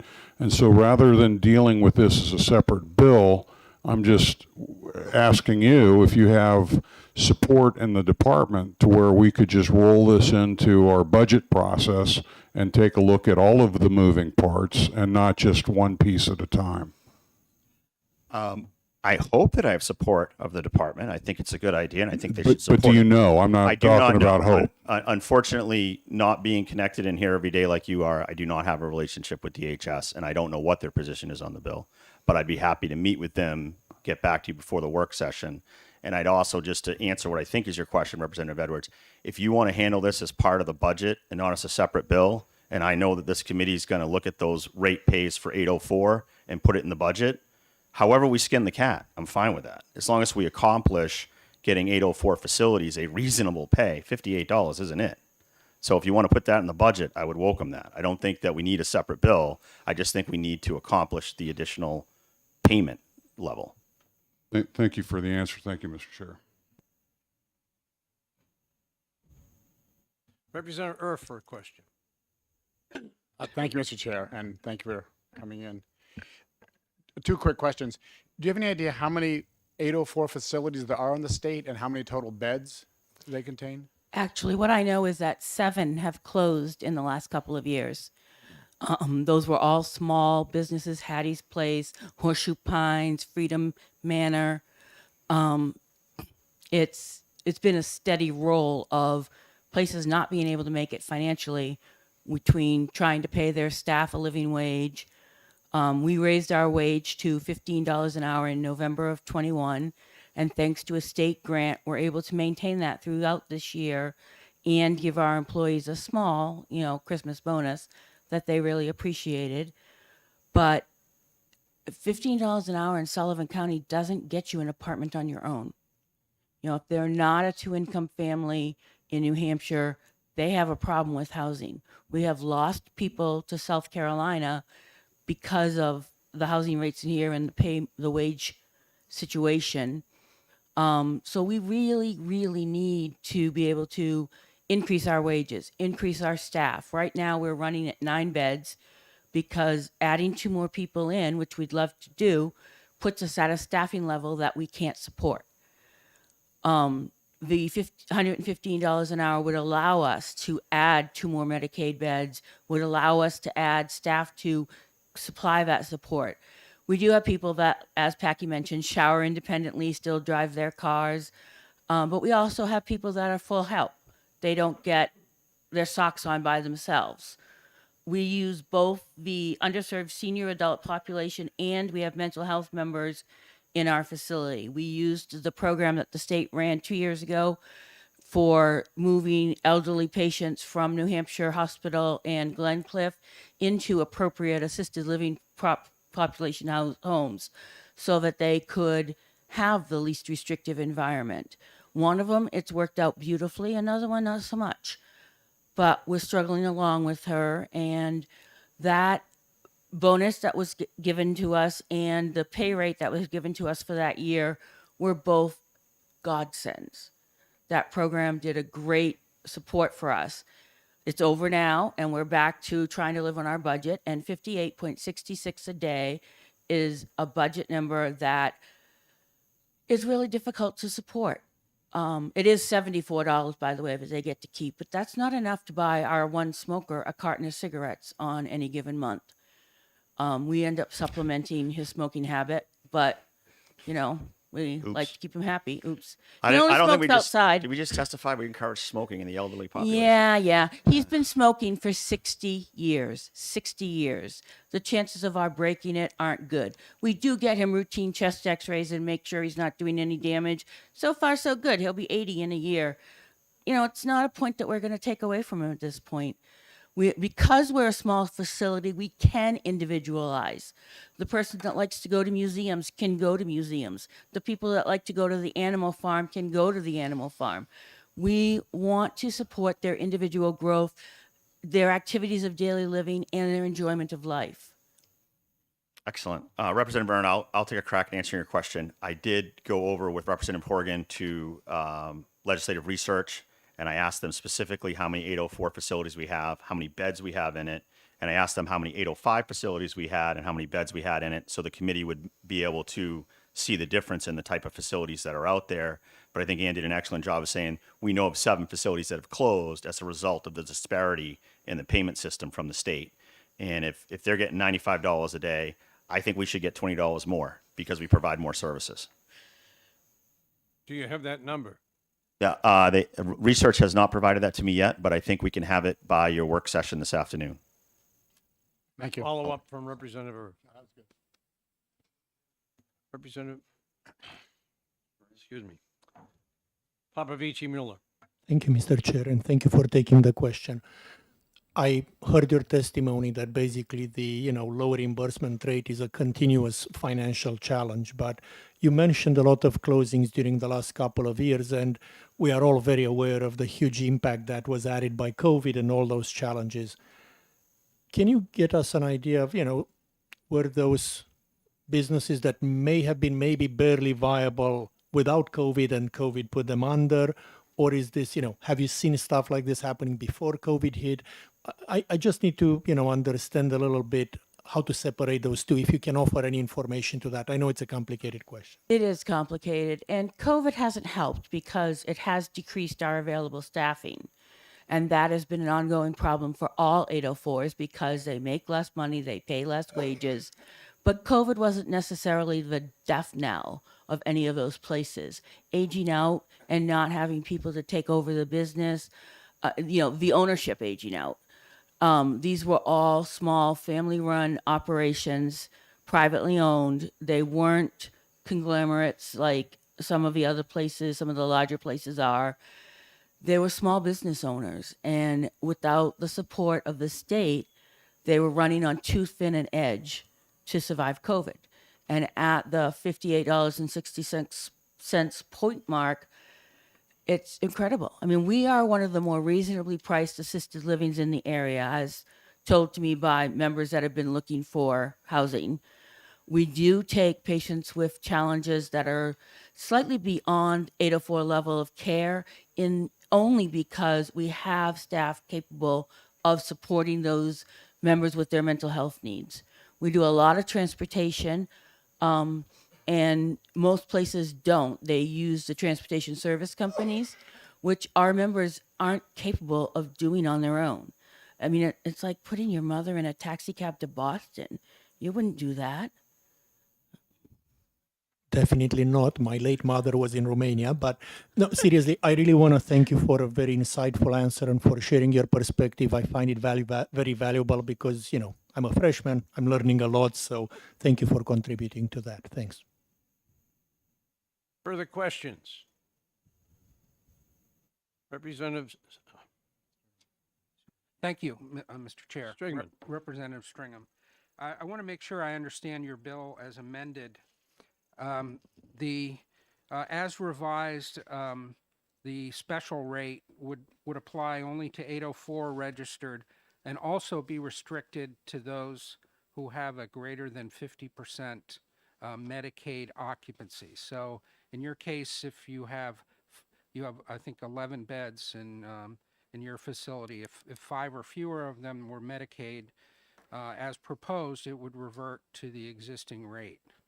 And just to kind of get an idea, if instead of providing this in terms of an increased per diem rate, if it was just a straight grant, if you're looking at 6 people a day for a year and an extra $60, it's about $150,000 a year for your one facility.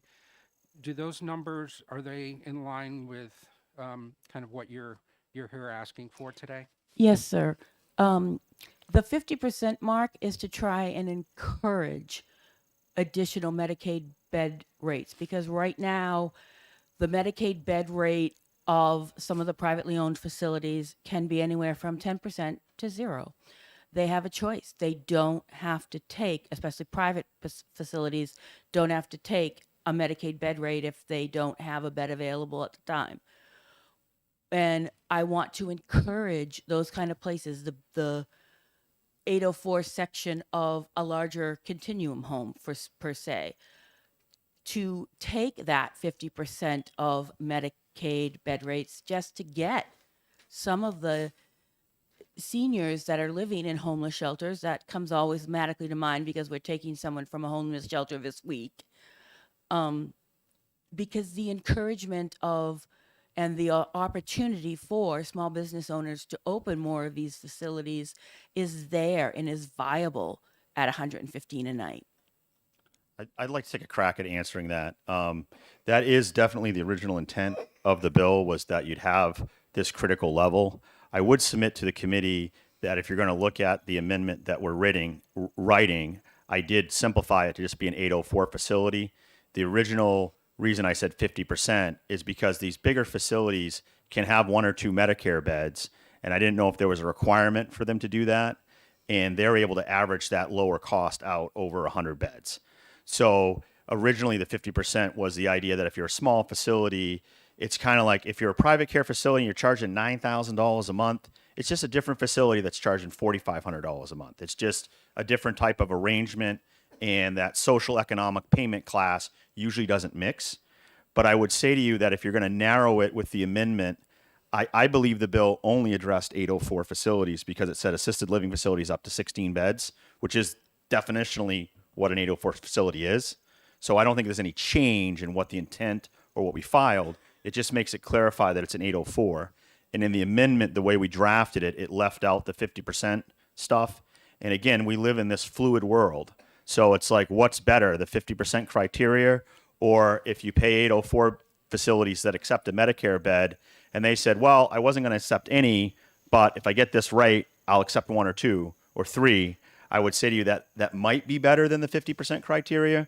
I don't know which would drive up more beds. And I would say to you that if you limit it to 804, it eliminates the huge fiscal impact. And I would submit to you that if you pass this bill, that the fiscal impact is so minor, it's not going to throw off the whole state budget or perhaps even be anything that we'd have to really consider as a big issue in the budget, because it's limited to the 804. And then if it's limited to whether it's 1 bed or 50% of the beds, it wouldn't make a big difference. But to answer your question, 5 beds a year, I think that 150 number sounds about right to what the impact would be on an individual facility that had 6 Medicare beds. And that's the difference between us, losing 50 grand a year and maybe, for the 4 partners, oh my gosh, they might make 20 grand for the economic risk and what we did. This is not, it is a money-making proposition, and I believe in the for-profit business, but my sisters are saints. They're saints with what they do every day.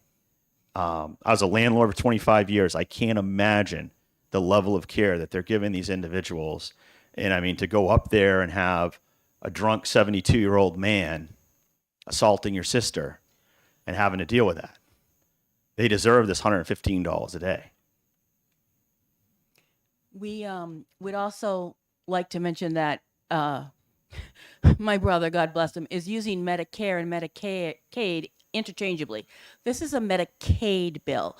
Medicare does not cover 804 facilities in any way, shape, or form. Our clients do have Medicare to pay for their doctor bills.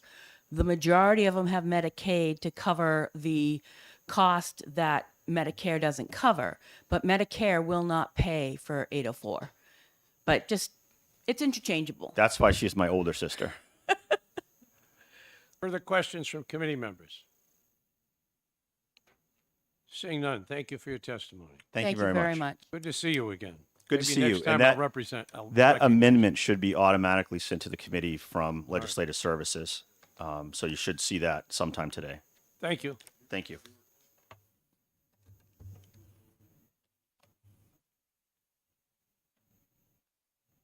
All right, I'll next call on Gary R. Cannon, NHARCH, which he will tell us what that stands for. It's Gary Cahoon, and NHARCH is the New Hampshire Association of Residential Care Homes, which is the statewide organization for residential care and assisted living homes. Okay.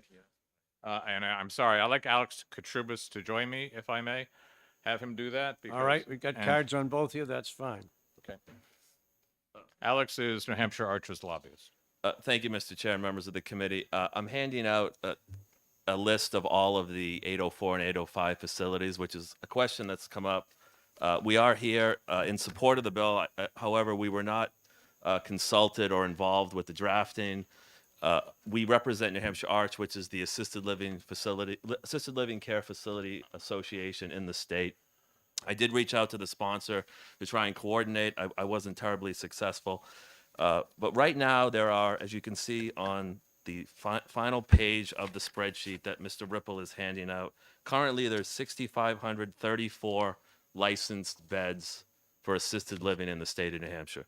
6,534. That comes, it's right on the Department of Health and Human Services website. We don't have to go to House Research. It's right there on the web for everyone to see. Of those 6,534 beds, only 500 of them are Medicaid beds. And that information comes from the department dashboard that's presented to the fiscal committee generally every fiscal committee meeting. So 6,500 total beds, 500 are Medicaid beds eligible for reimbursement under the CFI program. I know that you're really behind on the timing here. So Mr. Cahoon is a former owner-operator of Friendship Manor in New Ipswich. He's an expert on assisted living and the CFI program. He has decades of experience. So I'm just going to suspend, thank the sponsor for bringing it forward. But again, we didn't have anything to do with the drafting or the coordination. And I think that might have solved some of the issues that you've talked about this morning. And I just want to finally say that I completely agree with Representative Edwards. We need to look at all of the Medicaid rates. We have issues with DD, substance abuse, mental health. All of the Medicaid rates need to be looked at in this budget, not just assisted living, nursing homes.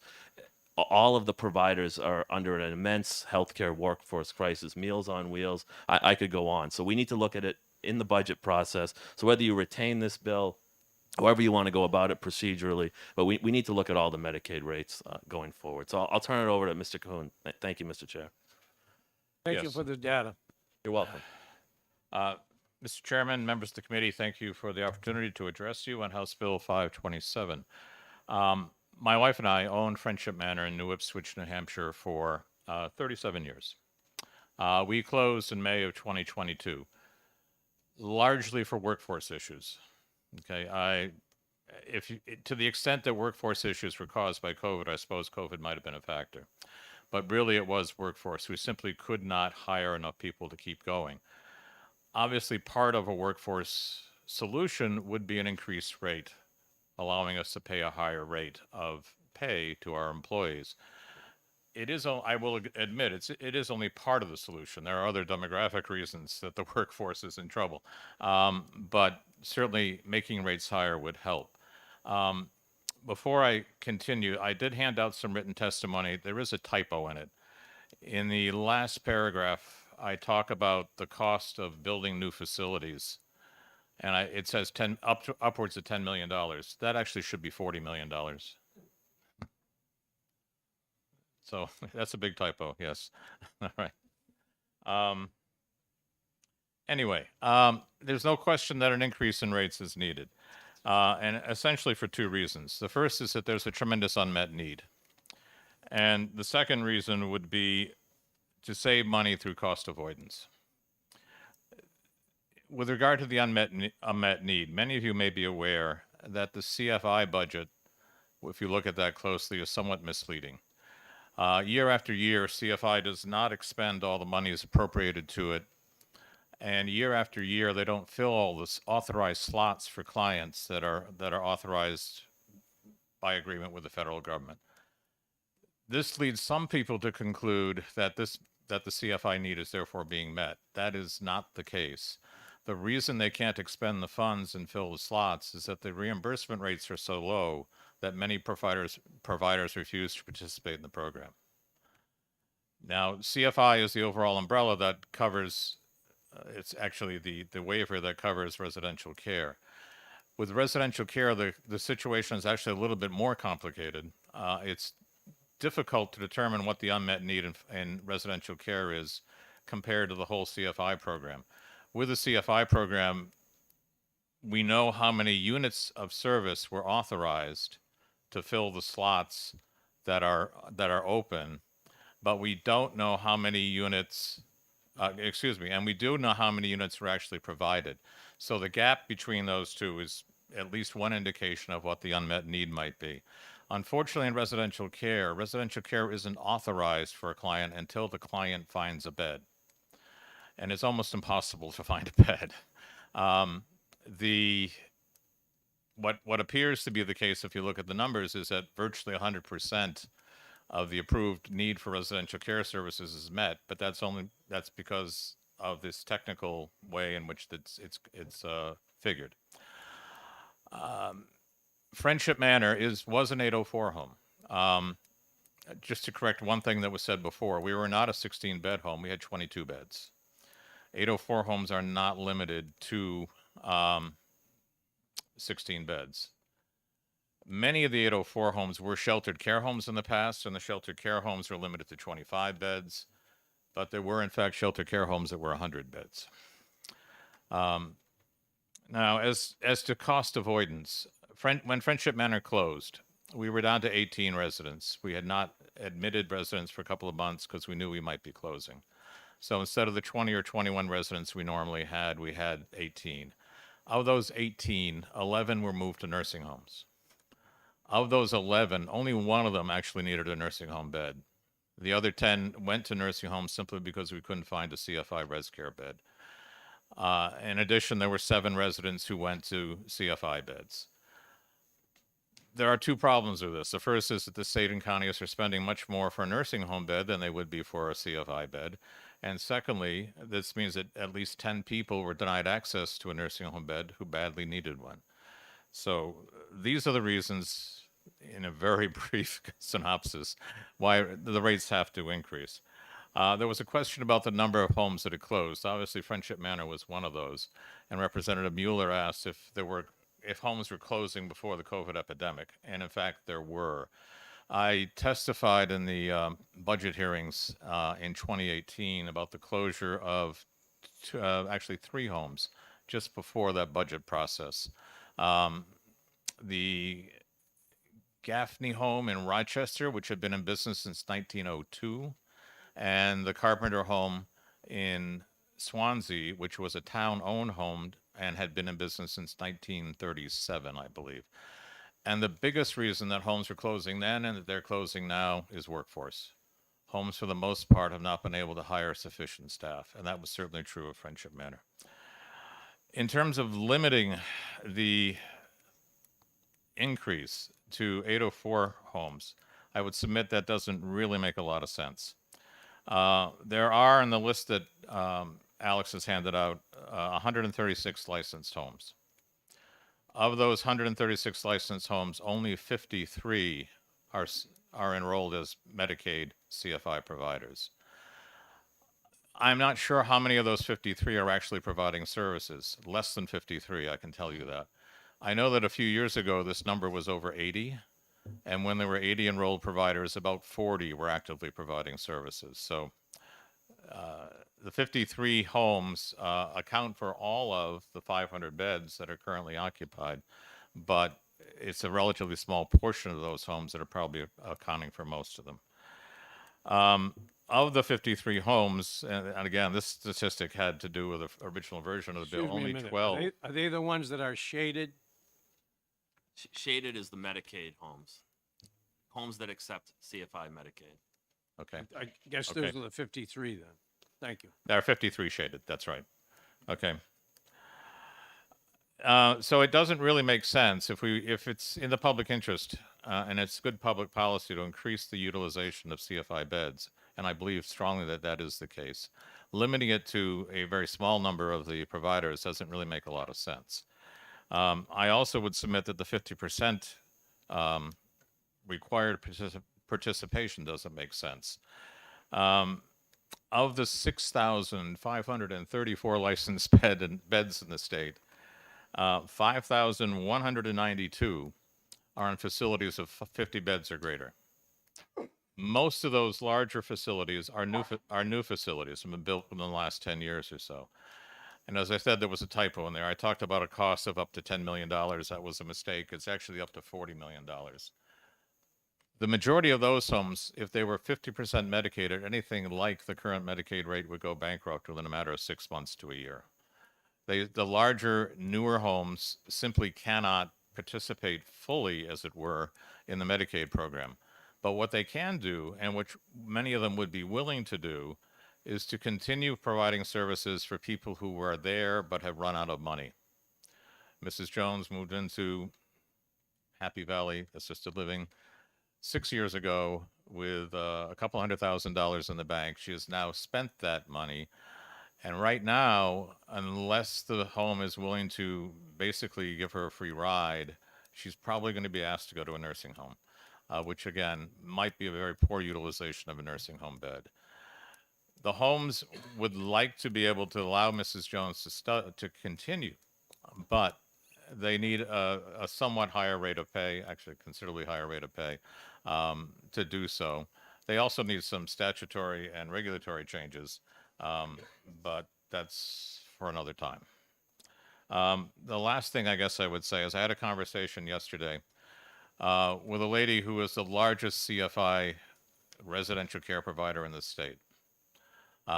She was talking about the increases in costs in the last year, how she's had to increase her starting salary from $12.50 an hour to $16 an hour, how food has gone constantly up. She altogether has 72 beds, 3 facilities, two of 16 and one of 40. And what she told me yesterday was, if the current trend continues for another year or so, I will be getting out of the business, and my 72 beds will go with me. And that's it. Thank you for your patience. I will be happy to try any questions you have. All right, I see at least 3. Representative Popovici Mueller, then Representative Edwards, then Representative Leishman. Thank you, Mr. Chair. Thank you for taking questions. This is more of a request.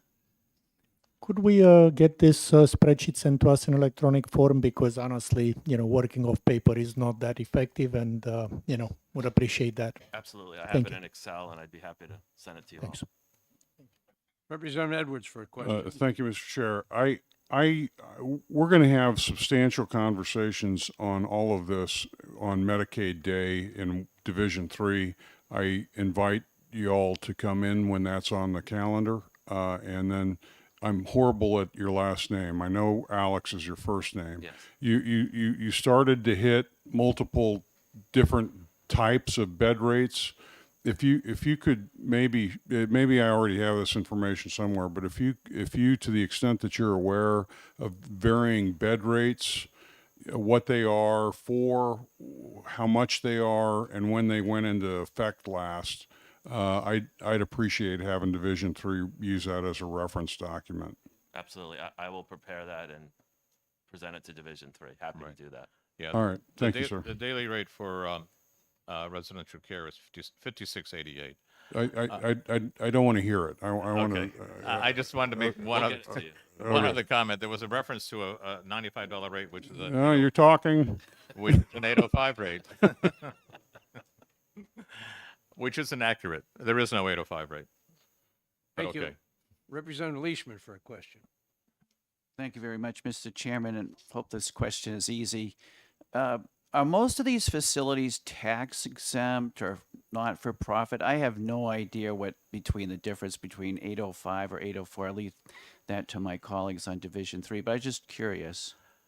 Many of them are organized as not-for-profits, but not all of them. The smaller homes tend to be for-profit, not that they make one. Friendship Manor was a C Corp, technically for-profit, but again, we didn't make one. My wife and I were able to do that for 37 years because we didn't depend upon it to live. One of us always worked outside of the manor to basically support our family. Thank you. Thank you very much, Mr. Chairman. Any further questions from committee members? Representative McGuire. Thank you. I'm also not very familiar with this. So there are some assisted living in the state that are not on this list. For example, my No. county, I think, has assisted living. No? I'm sorry, what? I think my county has an assisted living facility. Is that right? I mean, Some counties have assisted livings, yes. There are 3 or 4. is that it? Everything else that's private, everything that's private would be on this list? Is that Yeah. right? Assisted living is not a licensure term. The licensure term is residential care. There is in RSA 161J a stipulation that someone who advertises as an assisted living home must be licensed, but there is no assisted living license. So assisted living homes are licensed as either residential care, which is 804, or supported residential care, which is 805. May I follow up? Thank you. A follow-up, I was going to mention there are two on here that I recognize. One I was on the board of for a while, that was run by the Masons, and the Masons supported it. And the one in Rockingham County, the county supports it. So some of these are supported by others than just the money that's coming in. Thank you. Yeah, I looked for my county and I didn't see it. So anyway, so what's the basic difference between 804 and 805? Is it simply 16 beds or more? No. 15 or less? No. Okay. It has nothing to do with bed size. It has to do with the level, supposedly, with the acuity of the population served. In other words, how sick are they? How impaired are they? What do they need in terms of nursing services? It is very, very unclearly defined in both law and regulation, though. There's a lot of overlap, in other words. Okay, one more. Thank you. The fiscal note implies that 804s get one rate and 805s get a different rate, but you said that's incorrect. That's incorrect. There are two acuity-based rates, which came out of a pilot program, and I believe it was in 2002. Okay, they were intended largely for memory care or Alzheimer's care. The pilot program was more or less successful. There were 3 homes that participated in it, one of which no longer does. The pilot program was continued. So currently there are 2 homes that receive those rates, but only 2 homes. They are both 805s, but it's not an 805 rate. One of the things our association recently requested was, could we go back to that concept, go back to the successful pilot, and have acuity-based rates? In other words, open these rates up to something more than 2 homes out of 136. And that rate's about $80. There are 2 rates. One is about 85, the other is about 95. Thank you. Further questions from committee members? All right, seeing none, now we'll hear from the counties. Kate Horgan from the New Hampshire Association of Counties. Uh-huh.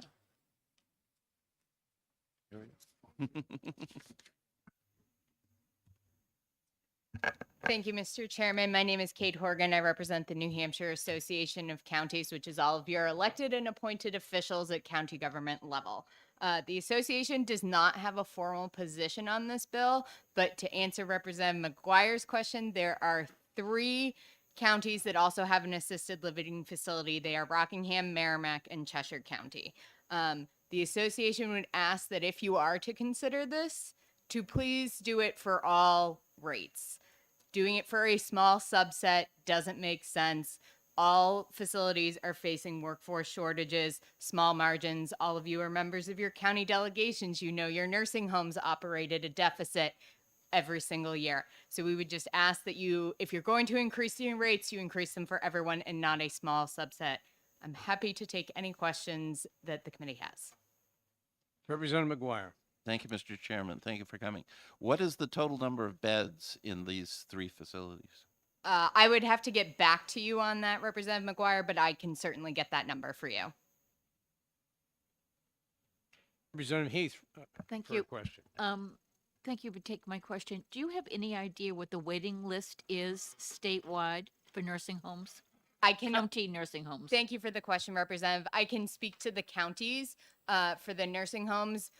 The average is over 100 people for every single county right now. Some counties have more. I know Cheshire County, for example, I think is at 120 right now, and they just had to close an entire wing because they cannot staff that wing.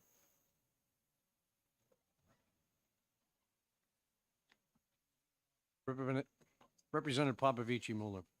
Thank you. I had a meeting with Jason Smith, who's managing the Rockingham County homes, and a lot of what we talked about were exactly those challenges about, the rates being so low. It makes it really hard for them to be able to pay the wages that would allow them to retain the staff, and that's where all the workforce, issues are starting. does your association have, its own guideline? I mean, this is a bill proposed, but do you have any, broad position from your associations in terms of what the rate should be? And if so, could you provide those suggestions to us? We do not. We are actually working on that. Senator Rosenwald actually has a bill that would raise all Medicaid rates for all Medicaid rates across the board, and we are in the process of figuring out what those numbers should be. I believe it's Senate Bill 86.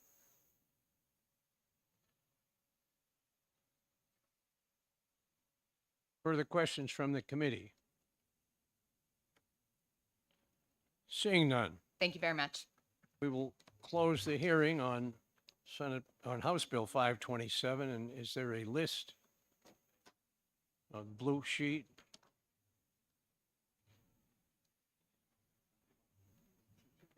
Yep, it's coming. Oh, we got one person wants to speak. Identify yourself, please. Thank you.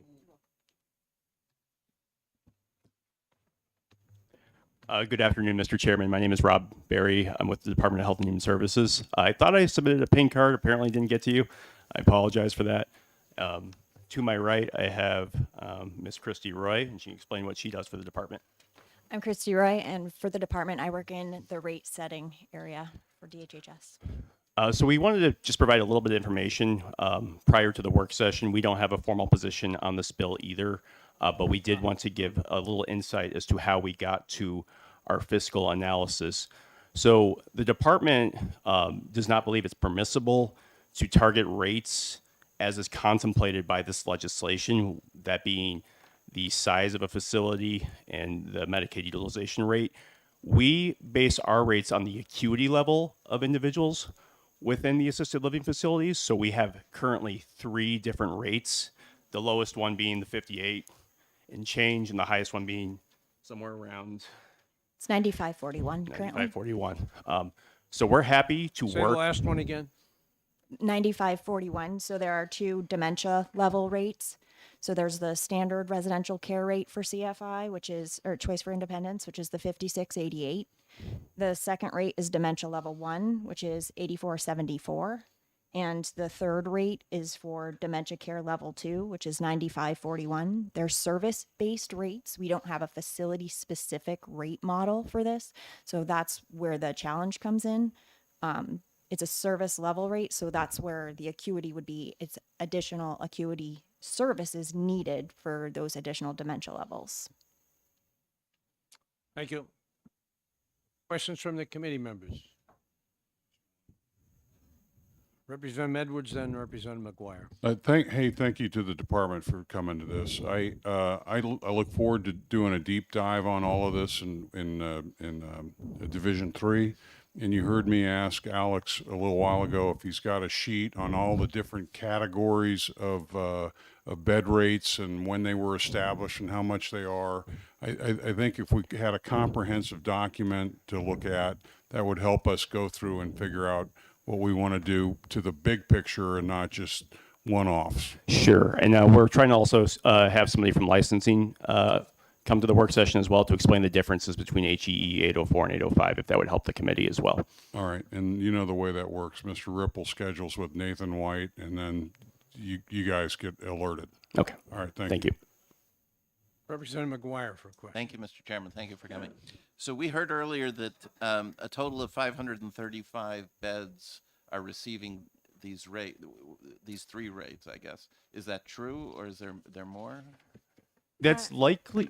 Go ahead. So for state fiscal year 22, the total days that I had pulled from our MMIS system, which was our Medicaid Management Information System, was just under 200,000 total days.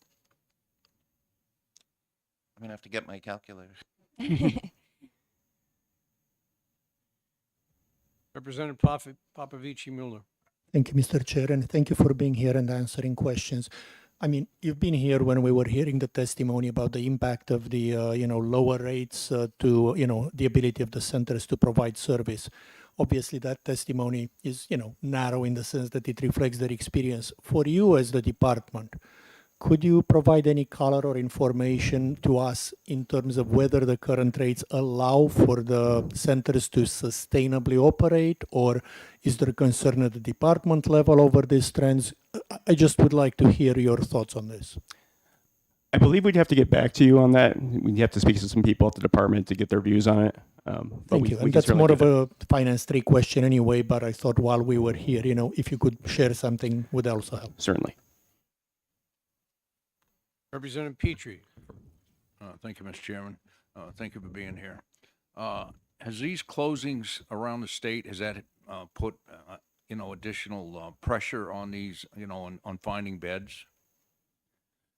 So I can't speak to that personally. I will try to get somebody from licensing here, but I can say that I would expect that would put additional pressure on facilities and individuals who are looking for beds to have fewer available.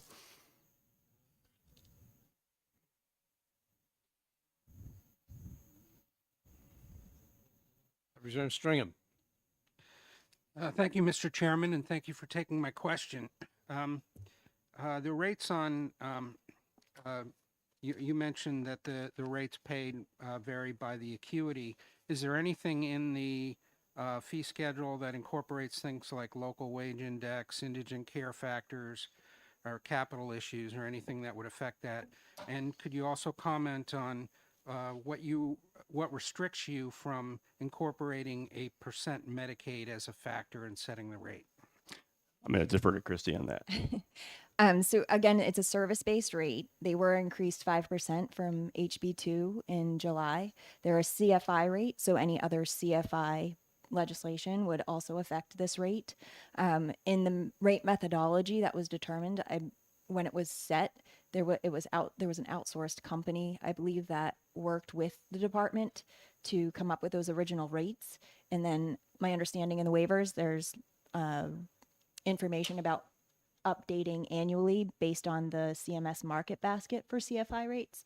And then they are additionally held to a budget adjustment factor or a budget neutrality factor. So there's plenty of complexities in that rate methodology that you can add to. Quick follow-up. How many facilities have waivers on the base rate? Or do you, I thought you said some do. Waivers on the base rate, meaning Well, waivers so they have an adjustment. So the adjustment is service level based, so it would depend on the qualifications within that service or the need of what's required for the service. It's not a facility specific adjustment. So if there are only 2 facilities that would provide that additional level of service or that additional level of care and what's required for that additional level of care, there are 2 facilities, but there's no limitation to the quantity of facilities that could provide that additional level of care if they so choose. They just have to, I would assume, apply for and prove that that's the additional level of care they're providing for that service. Representative Edwards for a question. Thank you, Mr. Chair. This could just be a really short answer. The 5% that you mentioned in HB2, it's my understanding that expires at the end of this HB2 period and rolls back to the previous level unless reauthorized in the next HB2, or was that a permanent increase to the baseline going forward? My understanding is it's permanent, but We can look into that for you. yeah. Thank you. Historically, adjustments to rates, when you're reducing it, you have to prove that it's not affecting access to care for Medicaid. So if there is an adjustment to that rate, a decrease, it would be a significant lift to prove access to care, especially with what we're hearing today. Further questions from committee members? Seeing none, we did find your card. Sorry we lost it. That's all right. Anybody else that wishes to make comments on House Bill 527? Seeing none, I have on the blue sheet just the 2 Campbells that have signed in pro, both Ann Campbell and Packy Campbell. No other signatures on there. Thank you all. I'm going to close this hearing on House Bill 527. You'll be hearing more from Division 3 when it will be scheduled for probably continued on with all the other Medicaid rate discussion. Thank you all for your testimony. Thank you all for coming. I'll close this hearing. So with that, I'd like to open Division 3. Where I'm going to immediately put us into recess until, say, 12:35. So that should give people time to go get something to eat and come back. We'll be in here at 12:35 to deal with 3 bills. We're in recess.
All right, we were supposed to start at 12:35. It's 12:50, 15 minutes late.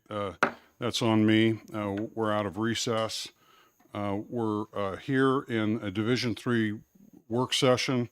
On the calendar is to discuss House Bill 49 that we've had in Division III for a little while, House Bill 527 that we just talked about in full finance today and could talk about it a little bit today. And the star attraction of today is SB1. So I'm going to start with I think to get a sense of where we're at, I'd like to get a straw vote. I have been a supporter of SB1 from the beginning. We're going to take that up first, I think, SB1, and I would like everyone to tell us through a straw vote where they think they are on SB1.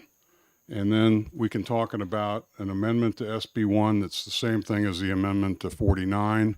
So those conversations will converge.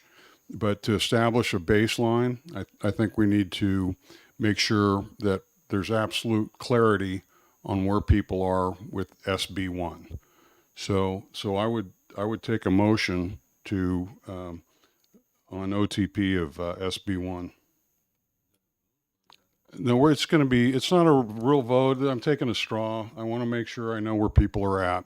I think the public needs to know where people are at on this. Okay, so Mr. Chairman, subject to our conversations of yesterday, it seems like we're formulating a good amendment. So I would make the motion to ought to pass on Senate Bill 1. All right, is there a second? Second, okay. So is there, the discussion on this is that the Senate passed SB1 24-0. This was an enormous high water mark in the past decade where people have often said that we needed to do something to replace the Sununu Center.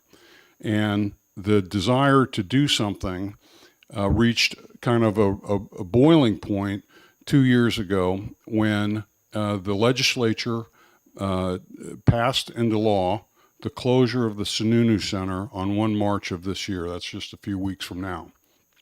The legislature had an opportunity to pass a committee of conference report and did not. The reason the committee of conference report failed, it was really, I think, predominantly around capacity. There were different views on what the capacity ought to be. There was a position that went with the House representatives of 6. The Senate had a vision of 12 with a flexibility of up to 18. And when that topic came up, the conversations broke down and the committee of conference broke up and didn't complete any work. So here we are. Nobody introduced anything last year to fix this problem. We creep into this year now, about to begin our budget cycle with the Sununu Center closing in a few days, and the legislature still has not acted. So SB1 is half of the legislature acting strongly and convincingly with a 24-0 vote. It's hard to beat 24-0 in the Senate. That bill came over to the House for us to consider. The House has looked at this issue in multiple different ways. Children and Family Law saw a similar bill with House Bill 120, in which Division III was invited to that.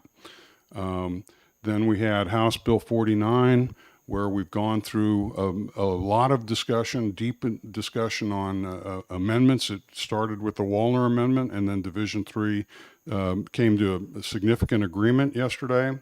And so we've got that. And so we are on the cusp of success and doing our job. And so what I think a vote on SB1 will do will be to bring us to concur with all of the hard work of the Senate that's been done and supported by the department, that's been done and supported by the advocacy group in the public, that's been done and supported, and we have a letter from the governor. So out of respect for all of those people that have looked at this and have delivered us SB1, I would like us to vote. Do we think yes or no? We can support SB1 or not? So this is not a formal vote. This is a sense of the committee. Is there any further discussion? Yes, Representative Holt. Thank you, Chairman. I think yesterday in Division 3, we had a very productive session, talked about a number of things. Somehow, along the way, we ended up with this deadline of March 1st, that in some ways is an artificially driven deadline by prior law. It's not like the building stops working on March 2nd. The goal of kind of figuring out what you want to do before you go do it is an important thing to me as an engineer. And what I see now is we're trying to create and spend money, but we haven't defined the location or what the facility is before we even get there. And we're saying go spend $15 million. So hearing what you said, there's a lot of people that say this is a good idea, and it did pass out of the Senate 24-0, but I think we're not quite ready there. So as amended by the Senate and passed by the Senate, I can't support it.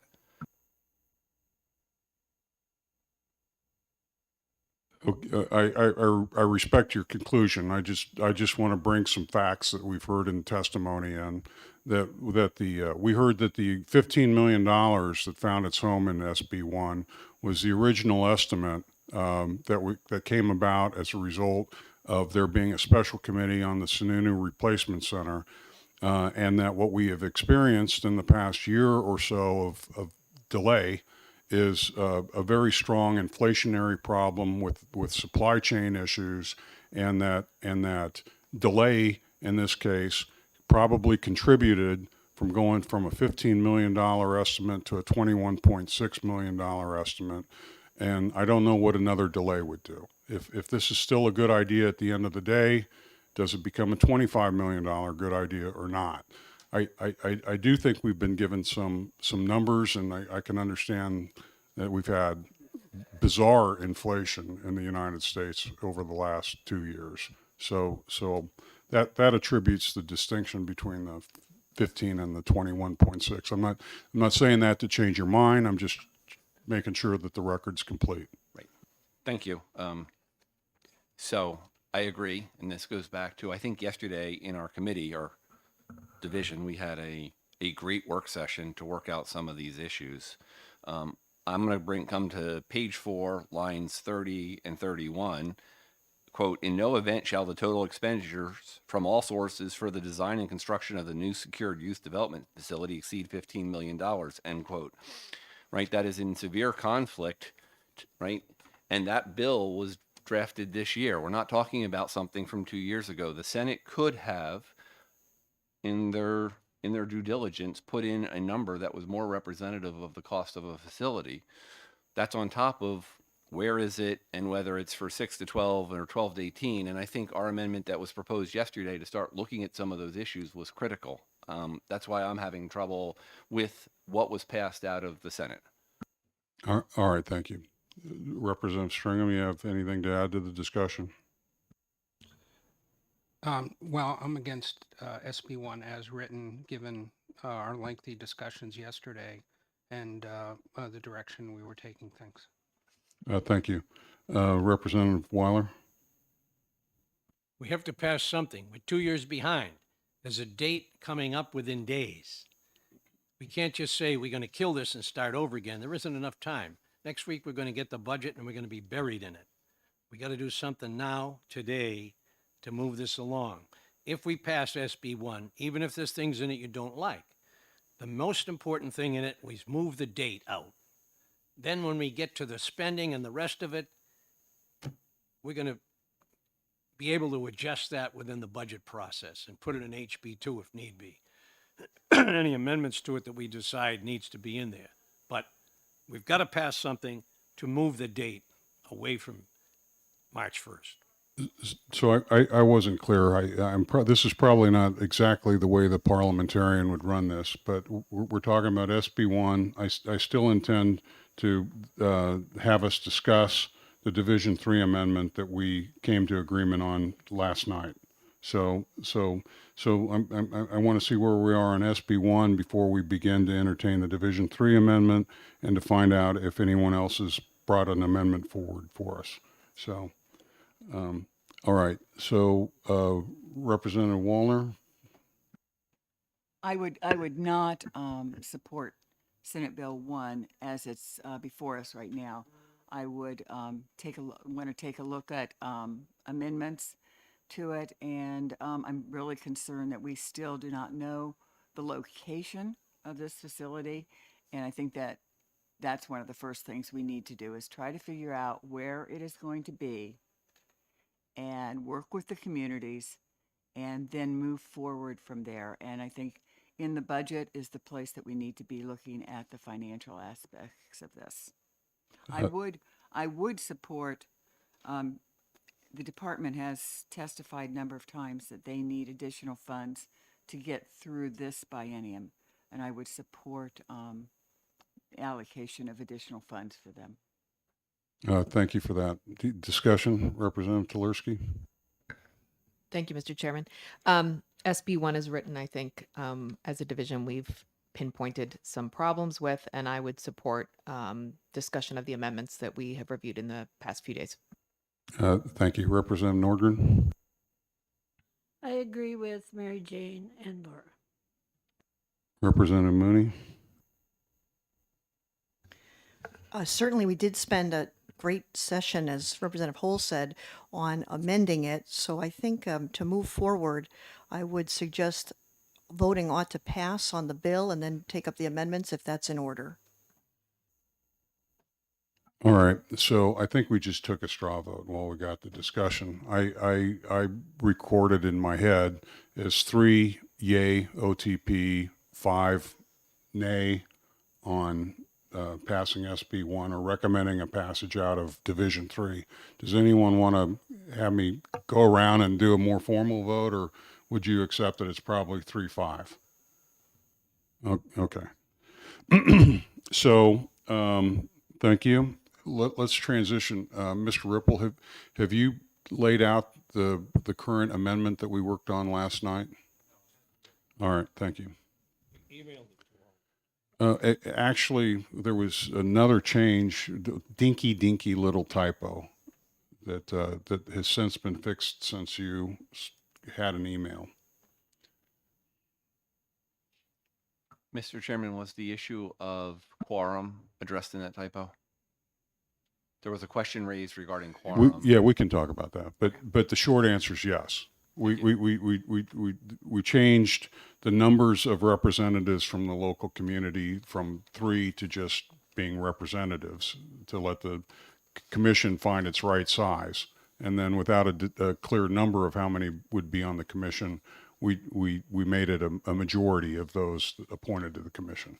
So I think that resolved that issue. And what we just talked about is we're jumping around a little bit, but since you brought it up, on page 2, line 15 and line 16, a version that you saw last night said 3 representatives, and instead of saying 3 representatives, we made it generically representatives, and that was so that we didn't waste motion.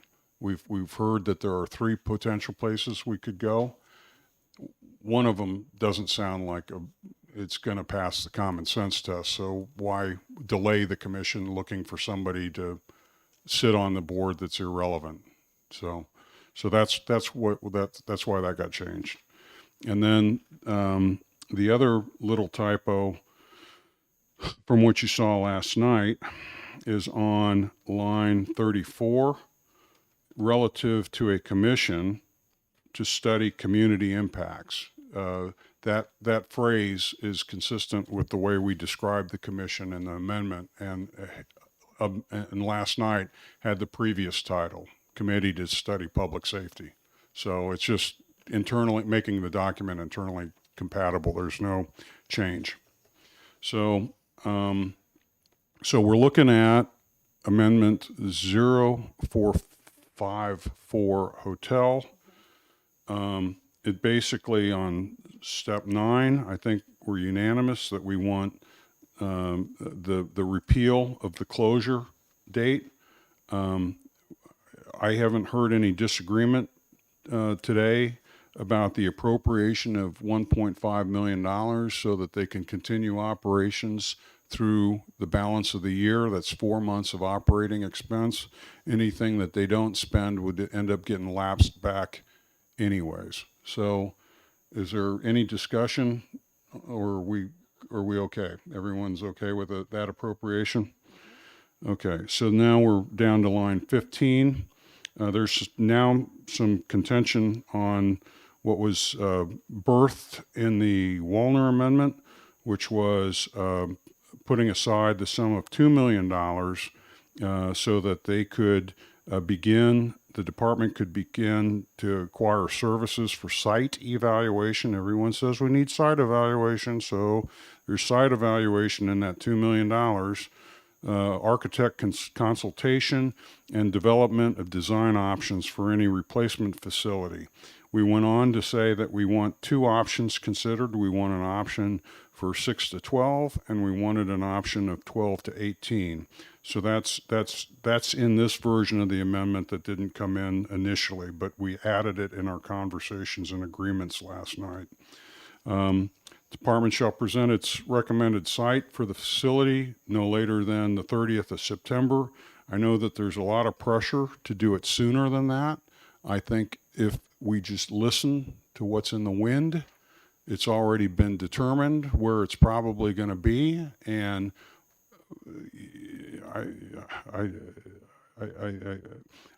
don't understand that being as contentious as it has become, but so be it. Line 22, the appropriation contained in this section shall not lapse in June of 25. This is different than the operations money. This is the architect money, and then the governor can draw a warrant. So that is what is in line 15. The first things first. Is this consistent with what you think we said last night? This is a different question than whether or not you still support it today. The first thing is this accurate? Is anyone disputing the accuracy of what we did? Okay. So I will say that I support this from the Wallner Amendment because it makes sense. You on a critical path, we want a new facility so that we can transition to a fully therapeutic model that's in the benefit or best interests of the kids, best interests of New Hampshire. And on the critical path, these services, site selection is kind of the first step. And I'm hearing people say, we got to do site evaluation, but we don't need to appropriate the money to do site evaluation. We just need to do site evaluation. And so this is a do loop in the software world that just has me boggled. So this is let's one step at a time. Let's go do the site evaluation. Let's go appropriate the money. So that was my discussion of lines 25 through 31. Are there other points of view? We'd love to hear other points of view. Thank you. Representative Wallner. Well, when I got home last night and I started reading this, I always went back to, it feels like we're putting the cart, maybe the whole train, before the horse. It's just, I think someone needs to make a decision about the site. And I think one of the best ways to make that decision is for the department to say where they think they would be most in favor of being co-located, because they say that there's a lot of efficiencies, there's a lot of things to be gained by one site over another. And so I think that would be the first thing that needs to happen, is deciding where it's going to be. And then the next part of that is working with the commission around that, which is made up of people from the communities, and start working with them around the kinds of things that you think the community needs to have available, needs to know about the program before we move into architectural drawings, design, all of those other things. Let's decide where it is. The sooner we do that, I think the better equipped we will be to move forward. And I also think that a lot of this is really budget work, because there are still sums of money that need to be appropriated in the budget. So for clarification, would you strike that entire paragraph, or would you perhaps reduce the amount of money appropriated and limit the work simply to site evaluation? Because we've not technically done a site evaluation, which is the normal first step in project management before you select a site. So would you preserve the paragraph and limit it so that we put some money into site selection? What I would do is I would direct the department to make the best choice from programmatic reasons, which site they prefer. And I don't think that would necessarily need financial support.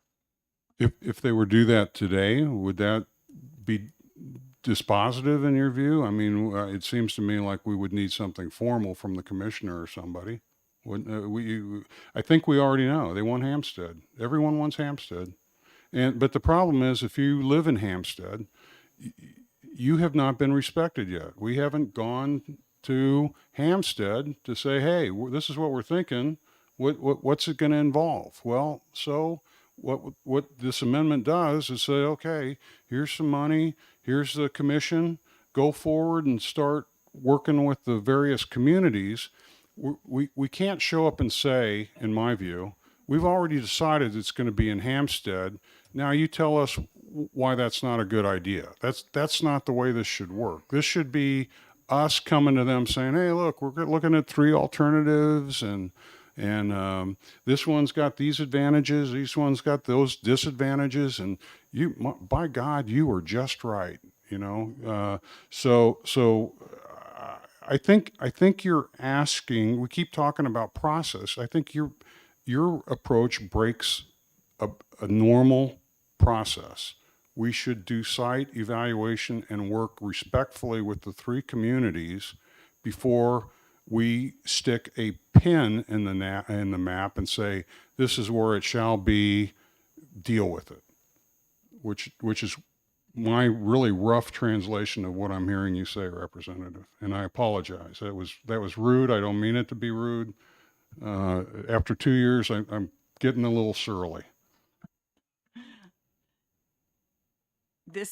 I would have the department, this is me talking, I would have the department say where it is they feel is the best location for this facility, from a standpoint of what is going to meet the needs of the kids, the families, and to start that conversation now with the community.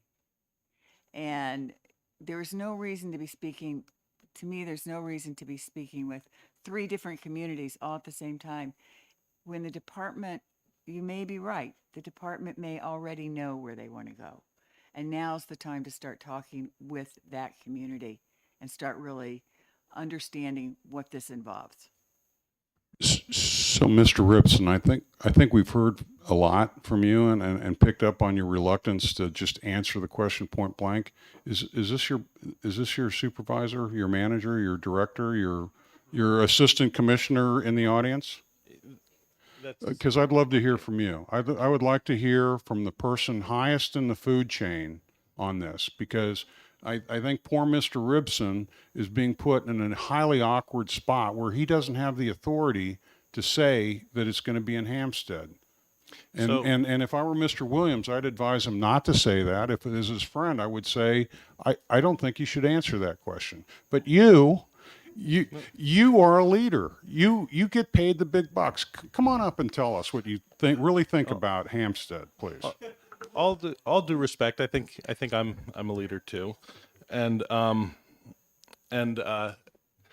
to be fair, right, there, as I've shared, there are 3 possible sites that are being considered. I think it was pretty clear when we spoke yesterday, of the 3 possible sites, which one is the most advantageous, and that is Hampstead. But until we actually do the work to do site evaluation to determine if that's even feasible, for us to say that that's the site would be irresponsible, right? So that's I don't think we can give you the solid answer you want until the work is done to see. And even then, that might not be the final decision because, right, the department also is not the final decider on these things, right? We work in an executive branch that has a governor and executive council. So, you know, the opinion that I express is not necessarily what the final decision is. So, you know, I understand frustration in wanting an answer, but at the same time, you know, if I give you an answer, it's an answer that I don't actually have the ability to provide. And an answer that would be So as an ill-informed. Army guy who trained Afghans how to shoot, we taught them ready, aim, fire. We didn't teach them ready, fire, aim. And that's what I think I'm hearing is we want to just say, okay, we're ready. Go ahead and fire. We're going to go to Hampstead. And then later we'll keep figuring out that's going to be the aiming. I don't want to do that. I want us to get ready.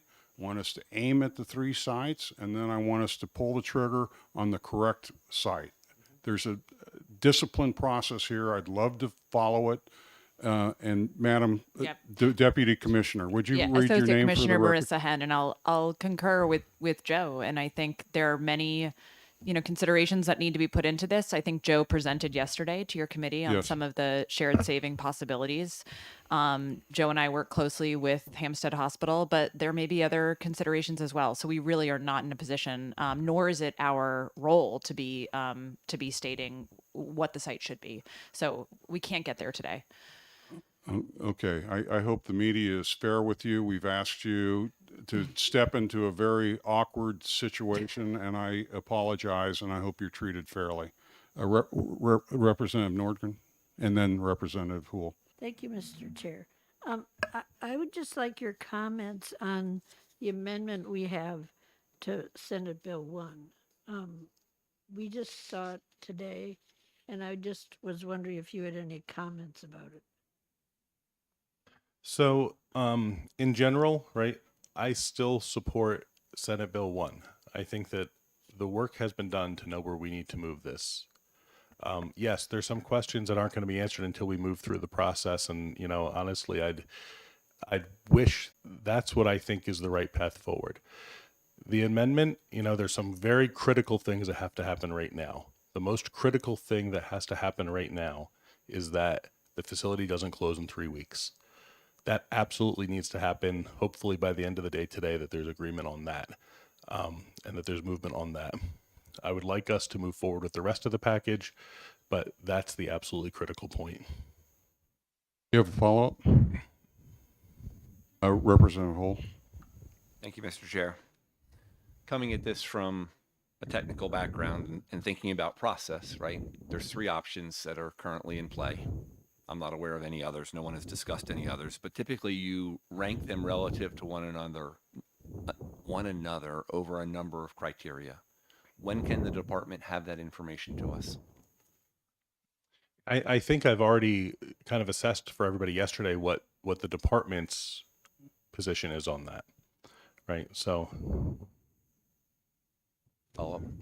So, part of this also is getting some feedback from the various communities that are in play, right? So it's more than just correct how the department sees it. One of the criteria on this list by which we will be making the decision, right, is how the community feels, what the impact of the community will be in terms of public services, a bunch of other things that were discussed yesterday in our division.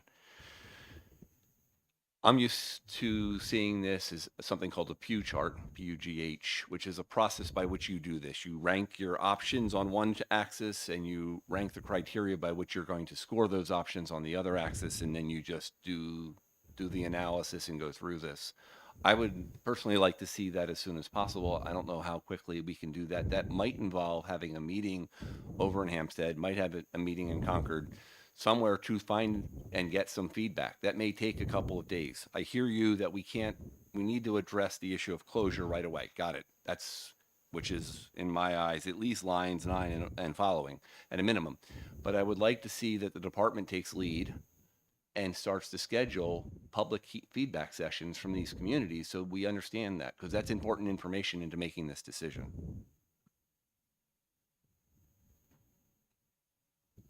I'm not sure if that was a question or not, but I guess it's if that is the request, any idea how long it would take to schedule that and get back to us? I don't know how long that would take. I'd have to look into that and talk to other folks. So let me ask you about criticality. I know what the hot, urgent, burning issues are, the two. We need more time. We need some operations money. Got it. Okay.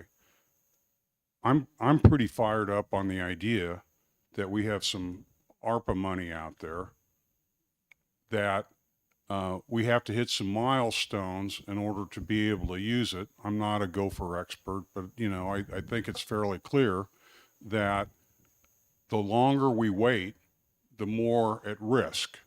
I can't measure that risk. I just think that it's there, that the longer we wait, the more there's risk.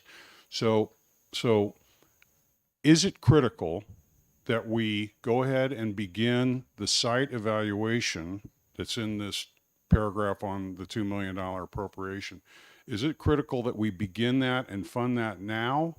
Or do you already have the money and ability to go ahead and begin that formal site evaluation without legislative action? We do not have the resources to do any of that. The process that had been envisioned working with DAS and Department of Public Works, that was going to be built into the contract with the future, design firm. If you're talking about carving that out as a separate process altogether, I'd have to talk to the Department of Public Works about what that would look like. I couldn't speculate as to what that would look like. So just to close this, I'll come to you, Representative Weiler. Yes or no? Do you think the appropriation so that you can begin the contracted site evaluation is urgent? Is that a critical issue? Is that something we ought to be doing like now or not? I think that if the goal is to get this right, the goal that I've always understood for the past couple years was that this needs to get done immediately, right? There were timelines put on this that were incredibly tight and ambitious under the best of circumstances. That's why we went ahead and started working with DPW and architects to try to be ready to go at the moment that this legislature said go. If that's no longer the reality, then that is what it is, right? I would want to move as much as possible as soon as possible, because I feel that if we don't actually get to work on this, what I fear is that we're not going to ever get this done. I sat in the hearing room downstairs 5 years ago listening to, people admonish us for not doing this, 6 months after I walked into New Hampshire for the first time in my life. And, frankly, it's time to get it done. And so I'd rather do something than nothing. So Madam Commissioner, yes or no? Is the money to begin the site evaluation critical or not? I do believe it's critical, and part of what haunts me is imagining the staffing issues that are going to transpire without any serious plan. And I think that is indicative of forward movement, and it's already going to be hard enough to keep the place functioning safely. Thank you. Representative Weiler. Well, have you been waiting, Representative Tulerski? Because I know Representative Weiler is ready. Do you have something? It's related to what you were saying, which was a clarification for what we heard yesterday, which was it sounded to me, and I guess I'm trying to figure out if I'm wrong, that yesterday we heard the department is moving forward in the process of determining the best site. And you did not need us to give you that green light to do it. And you did not need us to give you the part of the $2 million to get that done. So I guess I'm confused as to what was just exchanged here. No, I'm not sure exactly what you were calling from yesterday or if I misspoke, but the site evaluation was always intended to be part of the contract with the external architects. That piece of the work was through them. Making the final determination around site can't be done until that work is done, right? And that work was going to be the first part of what would be done under that contract. So yesterday I remember talking about that would be something that would probably be, from my memory, because I haven't looked at that proposal recently, would have been done first and probably in a matter of weeks to a month or so from the start of that contract. So that would be the first piece of work done on that contract, and that it would therefore be information that would be available for the September 30 date for the committee that was being discussed yesterday. But the site evaluation work was always a component of what needed to be done to make a final decision about a location. We couldn't make a final decision without doing that work. Do you have a follow-up? No. All right, Representative Weiler and then Representative Nordgren. I've been to all three sites. I was a representative for Hampstead for 20 years before redistricting. I've talked with the representatives from Hampstead and the senator who was involved in Senate Bill 1. There's more flexibility on Hampstead than any other site. It's about 100 acres of woods. It's off the beaten path. It's not on a main road. A lot of people in Hampstead don't even know it's there. This is the hospital that presently exists. And we talked about putting it near the site in Manchester, but it would need another kitchen. It would need somebody to provide meals. That isn't there. They don't have a laundry. If they get to Hampstead or Concord, they have shared facilities. They could have meals brought from another facility as well as laundry. But having sat through the review on the secure psychiatric facility on Concord, I know the limitations that we've heard about Concord, and there isn't that many places you could try it, and they talk of wetlands and all that stuff. So there's more flexibility and where it would go and what can be done in Hampstead, as well as providing adjacent services. That puts it out in front in my book, and I don't think the Hampstead people are going to be objective to it for that small population and that plus they're getting the property taxes. I think we've got that included, that they would have lost by the private hospital being sold. So I think that was a big stumbling block for Hampstead, which has gone away as far as I'm concerned. So I think that we can be certain that it will end up in Hampstead, and that, you know, they may fine tune it a little more and pick exactly the site they want in Hampstead, but I think that place has the most flexibility and is way ahead of the other sites. So I wish we could agree on this and get the ball rolling. I don't want to see this happen where we're always 2 years behind or maybe 5 years behind. We can't keep kicking the can down the road. Let's move and accept this amendment and pass SB 1 and SB 49. They're both the same. We can move forward on this. I hate to see all this delays. Thank you.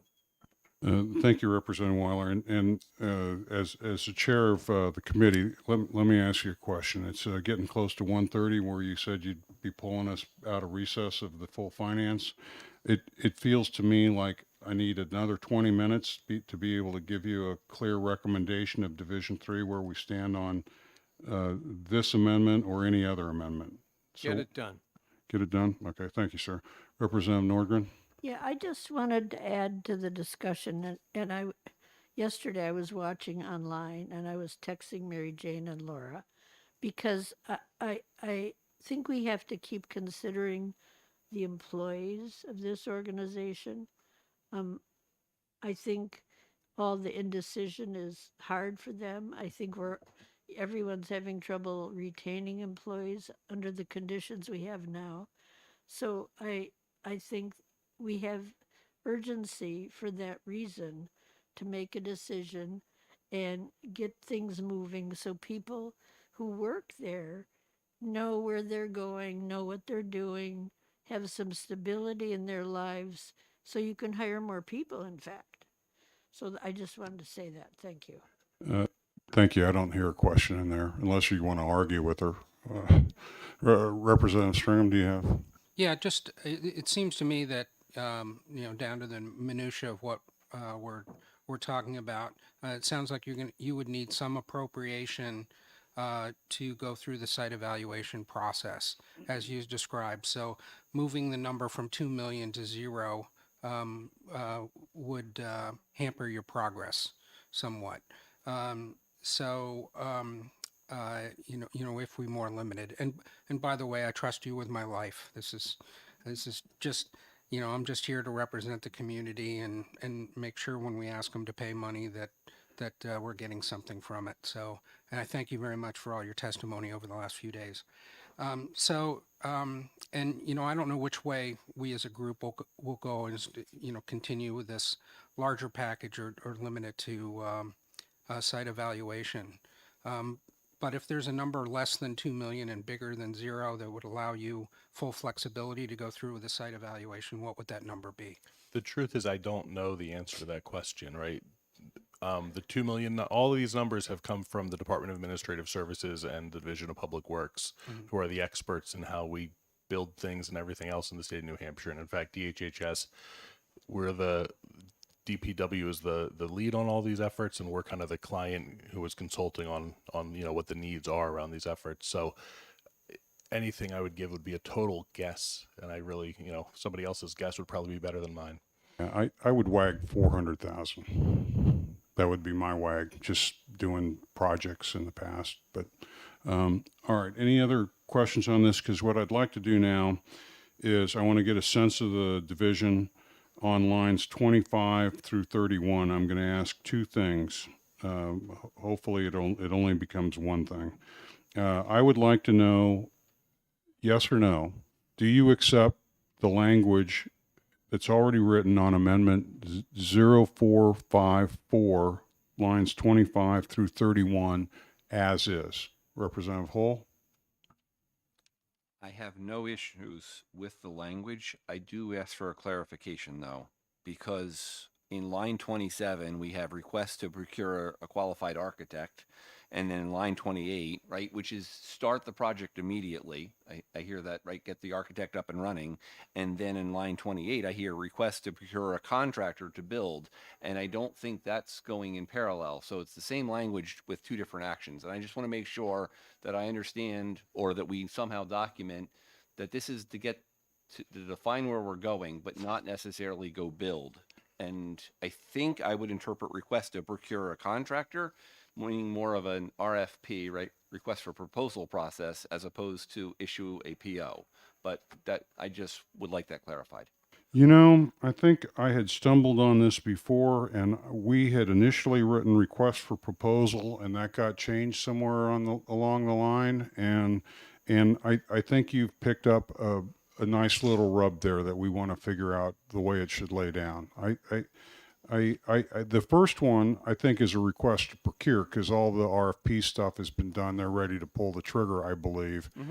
Mr. Ripson, do you want to tell us if they're both meant to be requests for procure? And if we do if we decide to limit this, do we need to strike that authorization language? So DPW uses multiple different types of procurement tools. Right. And again, this is outside of my scope of expertise, but I've learned a little bit trying to go through this process. And they don't typically use the request for proposal tool, even though that's the tool that we typically use in DHHS. Right. So the reason why we used the language procure was just to be flexible in the type of public procurement tool that they would use, to not prescribe which tool is appropriate, that they would use the request for X, whatever that is. Based on their, expertise and judgment as the best way to publicly, legally, appropriately procure that service. I just realized I was on the wrong section. We're still on lines 15 through 24, and I got myself jumbled. Oh. But that was good foreshadowing. Representative Hull, would your concern about the second request for procure be satisfied if we ended up striking on line 17 the phrase architect consultation and development of design options? I am okay with that. I am okay with what we agreed to yesterday. Okay. Both are options. If we're going to change the effort, right, then probably the amount spent should also Right. be changed. So I'll go back to what I meant to say. We're going yes or no. Do you accept the language as written for lines 15 through 24? Yes. Representative Stringham? I prefer what you just described. So you're open to a modification. I'm You open to a don't, so you're a no on just accepting this language. Well, I'm still listening, so I'll say no. Thank you. Representative Weiler, yes or no on those lines? Yes, and also, I don't see a problem on 27 and 28. It's a request to procure a qualified architect on or before March 1st, and shall collaborate to issue a request to procure a contractor to build the resulting construction project. That's assumes in my mind after you have the design. It doesn't mean they have to be done at the same moment. Yeah. I So, mean, it's the logical way to read it. so you're a yes on 15 through 24? Representative Wallner, No, I'm not. in are favor. you open to tweaking it to limit it to simply site evaluation? I think that's what I brought up was site location first. And as far as money in there, I'd have to think about that for a little while longer. And I don't know that 400,000 is the right amount, but that I would replace that whole section with, Do you have language right now that you can offer the committee? We're on a, March 1 doesn't change because we're still talking. I could come up with some language. So you're a no, and you're a no on a simple modification to just leave site evaluation, and the dollar amount. You're a no on either. Is the dollar amount 400,000? I would wag it at 400,000. Do you have a better wag? I don't have the slightest idea what it would be. I would need someone who knew about, someone like from administrative services to tell us Okay. if that was the right amount. All right, 50 Someone years of here- judgment. 400,000 is not a bad wag. Representative Tulersky, do you accept the language as written, lines 15 through 24? I'm a no on it as written. I would be open to seeing. You're open to modification, Yes. Representative Nordgren? You accept that language as is? No, I accept change in the language. You're open to tweaking it? Yeah, thanks. Representative Mooney? I would propose leaving it as is. And also, you brought up a good point that I know our discussions could go on in perpetuity. In fact, it doesn't change the date. It actually brings the date closer. March 1st actually comes closer with every moment that we're here, unfortunately. So I, like Representative Weiler, propose moving this amendment to our exec session. Thank you. Okay, I'm so sorry, I'm just not there yet. So, my head count is 4-4 on accepting the language as is, 4 against, and now I'm gonna explore a tweak in an effort to get us to say yes to one another. If we changed on line 16, 2 million to 400,000, and we could put a not to exceed in there just to really, make that more clear. I don't think the department tries to waste money. So we could make that a not to exceed $400,000. And on line 17, leave for the purpose of site evaluation there, because we all agree that's important. And then strike architect consultation, and on 18,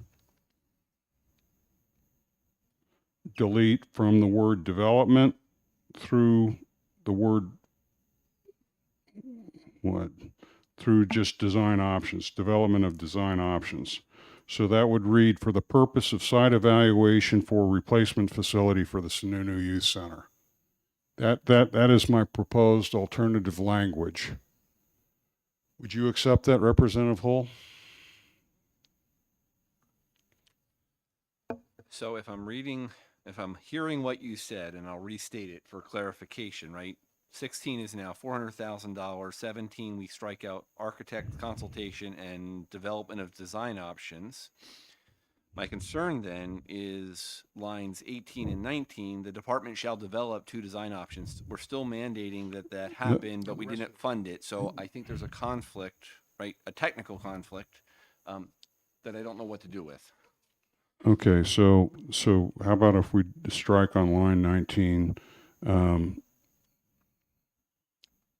May I- shall develop design options, because the rest of this is kind of clarifying on the site evaluation piece of this. For the site evaluation, it's helpful for them to know, starting on 18 on to 19, the department for possibilities, for 2 possibilities, a facility with a capacity of 6 to 12 and a capacity of 12 to 18. So at least they know what they're evaluating. I am okay with the proposed $400,000 for site evaluation to consider 2 design options, right? Not Yeah. architect, not go do detailed engineering drawings, but 2 conceptual, right? And have those as information to present back to the legislature. Because yesterday we spent a lot of time talking about who's making the decision on where this goes. And I Right. think there was agreement amongst the entire division that the legislature should be making the decision ultimately on where this is. So the site evaluation and the design options coming back to us is a good thing. So So my, yes. my disclaimer on this as we go flying by is that I know that Mr. Ripple is listening. He's following the intent. He's following the strike throughs.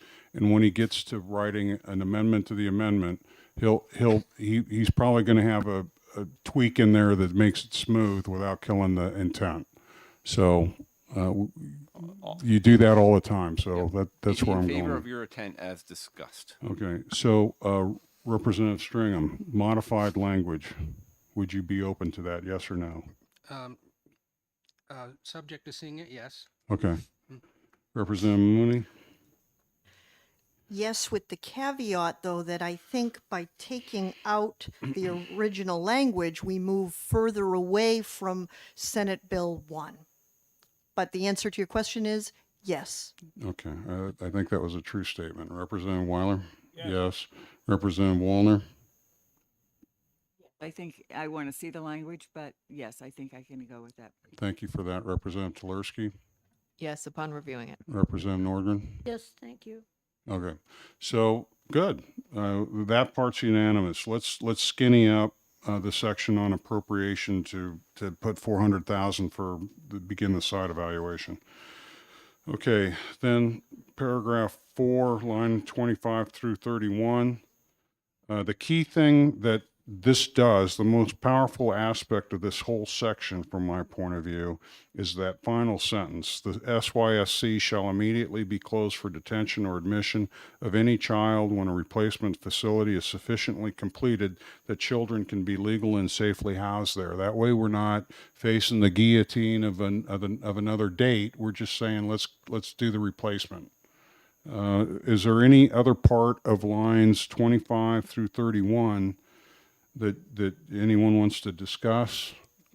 Mr. Chair, as I pointed out earlier, and words matter, and Yep. procure versus some sort of proposal, right, are very different to me. I'm not disagreeing. I just need words. On line 28, the return request for procure, change procure to proposal? Yes, please. Okay, and the only disclaimer there is we don't know the words that our state uses, but the term request for proposal makes sense to me. So hopefully our state has a similar word. Okay, so you're okay with that change in that word? I am. Representative Stringham? Yeah. Yes. Good. Representative Mooney? Yes. Weiler? Representative Wallner? I'd want to read it, but I think with the word change. Yep, it was yep, okay. yep. This is all contingent upon reading it. Yes. Yes. Yes. Representative Nord? Yes. Okay. Again, we got some unanimity with the one word change on line 28 for request for to procure to request for proposal.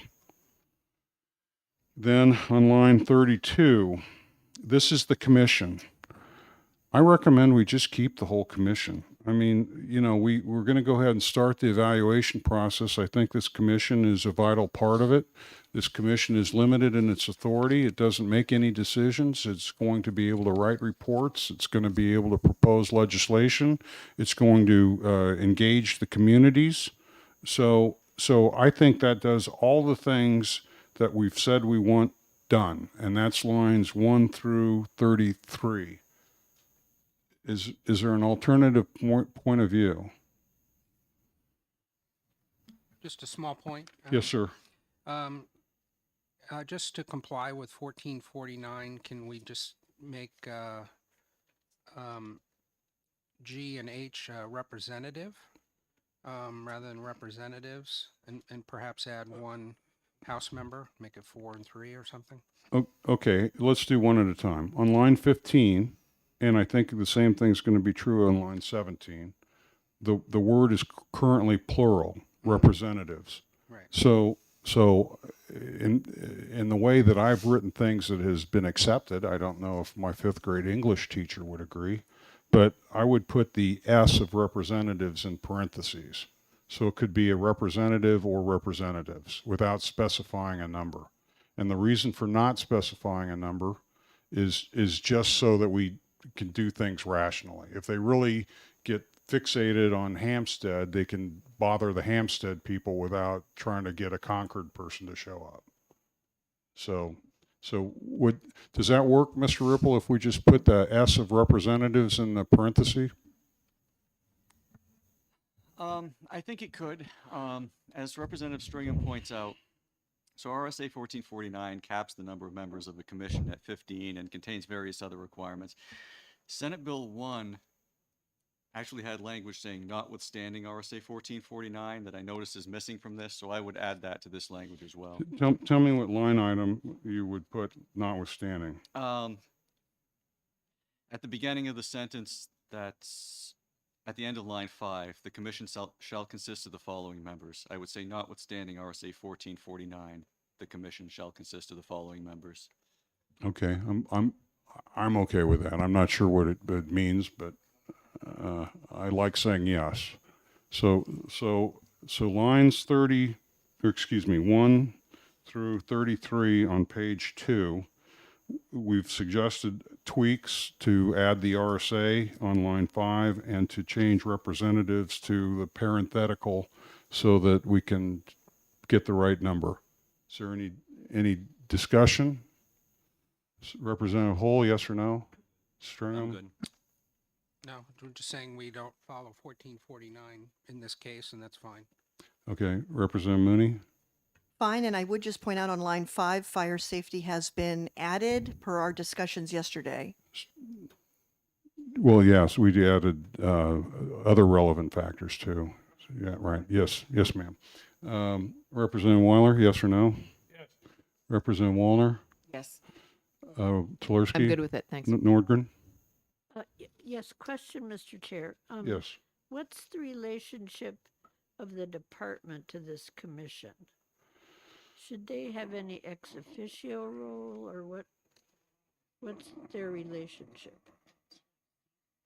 Well, if I read line 10 properly, C, the commissioner of the Department of Health and Human Services or designee is on this.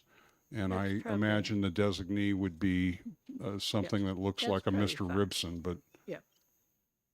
do you have another question? Do you want follow-up? No, I think that's fine, thanks.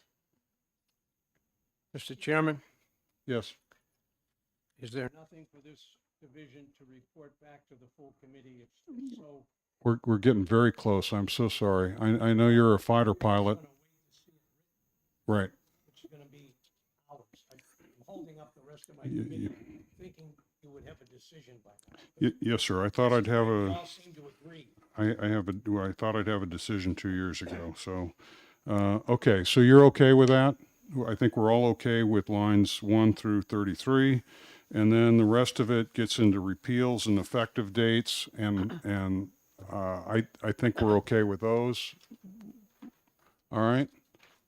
Representative Hull, Stringham, Mooney, Weiler, Wallner. Okay. All right. So we have a proposal. if we come back and it's exactly like this, can I expect you to vote yes on this? Yes or no? Yes. Yes or no? So that's a yes. Could you speak into the microphone? Yes, if it's exactly like we just agreed upon. Thank you. Representative Tulerski, I just wanted to clarify. go ahead. Upon reviewing it, Yes. I would be able to support it upon reviewing it. All right. Thank you. Representative Nordgren? Yes, thank you. All right. And that's always implied. You know, you have to be able to read it. Okay. So I think with that, I'm ready to recommend to the whole House, or excuse me, the full committee, that we adopt what will be the modification to 0454 as we've discussed, and have Mr. Ripple go make that happen.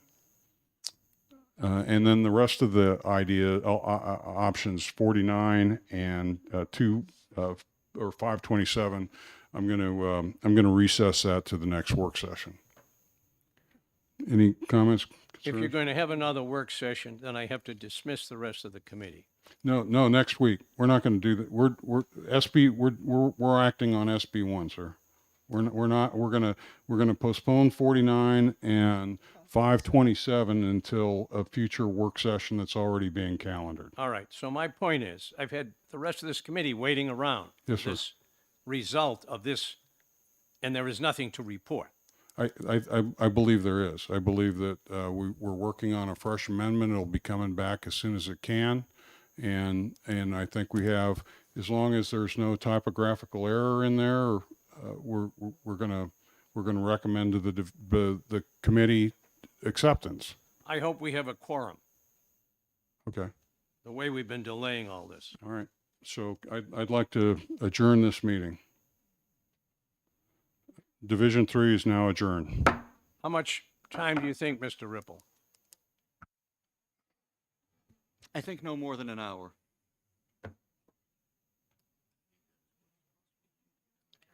Yep, I understand. I have to inform the rest of the Finance Committee that we'll meet in an hour or sooner, if there's enough of them here to pay attention. Are there any people out in the other room that we could inform?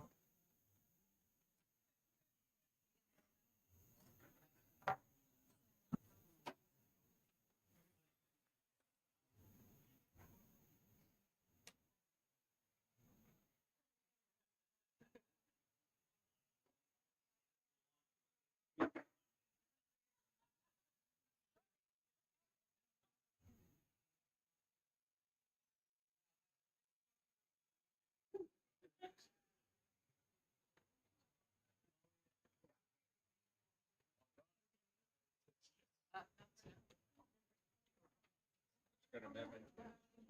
Good amendment. Relax, you got an hour. Yeah, I know, it's the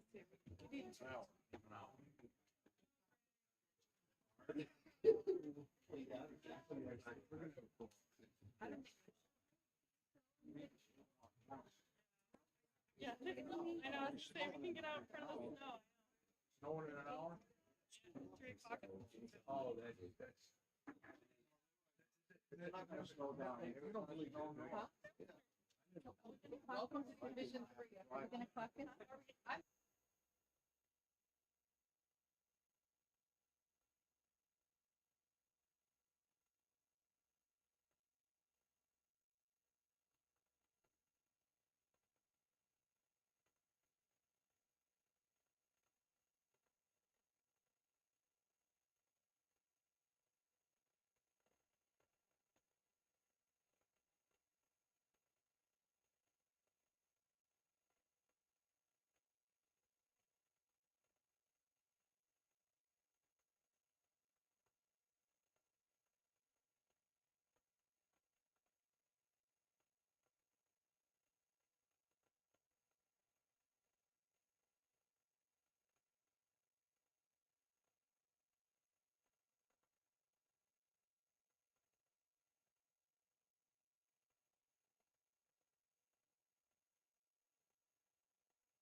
Thank you. All right. While we're here, you can all read through the amendment 0465H. We'll be voting on that. Hopefully, it has all the corrections everybody wants, and everybody's got a chance to read it, so we see that all the changes were made as requested. I guess we're waiting for a couple more members, and then we'll get going. Wait a minute, maybe one more member. So Mr. Chair, just information, I've read this. I think this is an accurate representation of what we agreed to this afternoon. How about the other Division 3 people? Representative Stringham? Just give me about one more minute, please. Okay, Representative Hall? On line 29 still, reading it. Thank you. All right, we'll wait a bit.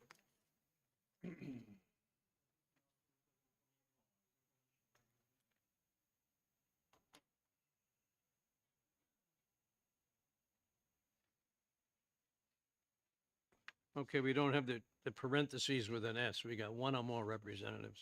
Same thing. Yes, sir. They had a better grammar person than me. Yeah. One or more representatives, yeah.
See, tonight is Thursday night. I got a rehearsal.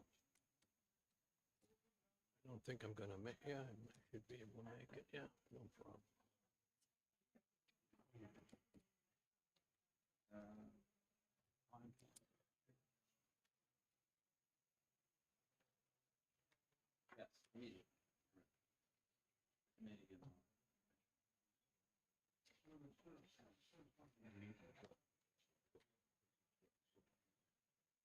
Tell me when you finish, Mary Jane. Oh, that's all right. It's okay. Tracy's. I'm good. I'm good. Hey, how's that? So I look neat now or what? I get rid of those.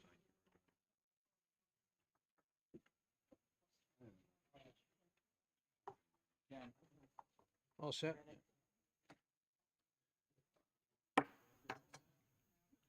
Call the Finance Committee back from recess. We have before us Amendment 0465H for amendment to Senate Bill 1. Representative Edwards is recognized for a motion. Thank you, Mr. Chair. I move OTPA using amendment 0465 hotel. Second. That's ought to pass. Motion and a second of ought to pass. Further discussion on the amendment and which replaces the bill. Mr. Chair, we had a meeting again this afternoon of Division 3. We went back through the amendment that we had agreed on yesterday.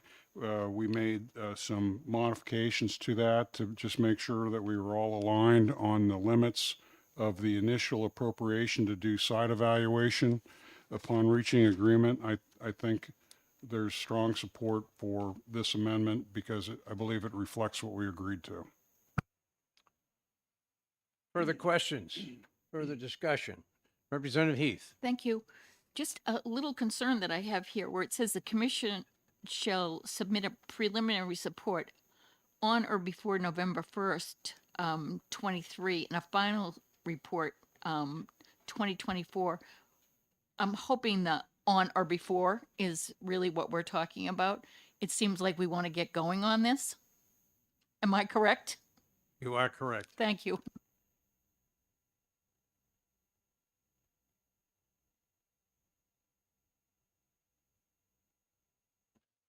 Let's try it this way. Seeing none, are you ready for the question? The motion before us is to adopt the amendment 0465H to Senate Bill 1, which will replace the bill. The motion is ought to pass as amended with amendment 0465H. If there's no further discussion, the clerk will call the roll on the motion of ought to pass as amended. Is this ought to pass or ought to pass as amended? Ought to pass as amended. 'Cause, All right, you want to We're have a doing the vote? amendment You have to first vote and on then it. the All right. bill. yeah, that's the point I'm trying to make. All right, shall we have a vote on the amendment first? You want a roll call or a show of hands? Hands. All right, show of hands, all that are in favor of amendment 0465. Hands down. Unanimous. Any opposed? Call it unanimous. We will adopt amendment 0465. Now the motion is ought to pass as amended on amendment 0465H. The clerk will call the roll on ought to pass as amended. Representative McGuire. Yes. Representative Petrie votes yes. Representative Emmerich. Yes. Representative Griffin. Yes. Representative Mooney. Yes. Representative Edwards. Yes. Representative Bean. Representative Hole. Yes. Representative Sweeney. Yes. Representative Popovici Muller. Yes. Representative Wallner. Representative Norgren. Yes. Representative Leishman. Yes.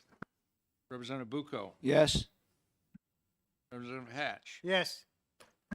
Representative Hewitt. Yes. Representative Heath. Yes. Representative Murray. Yes. Representative Ebel. Yes. Representative Taliski. Yes.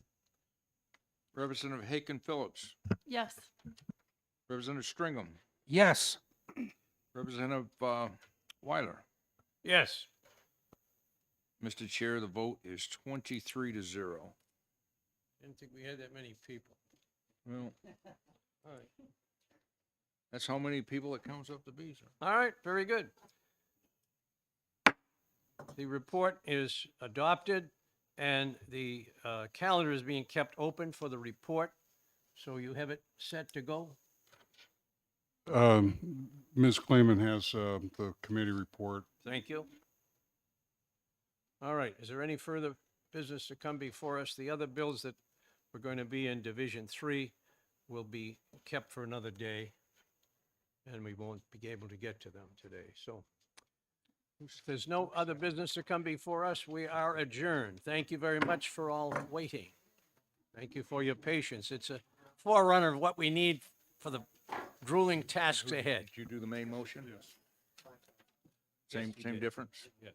She did the, And then Mooney second. okay, very good, thank you.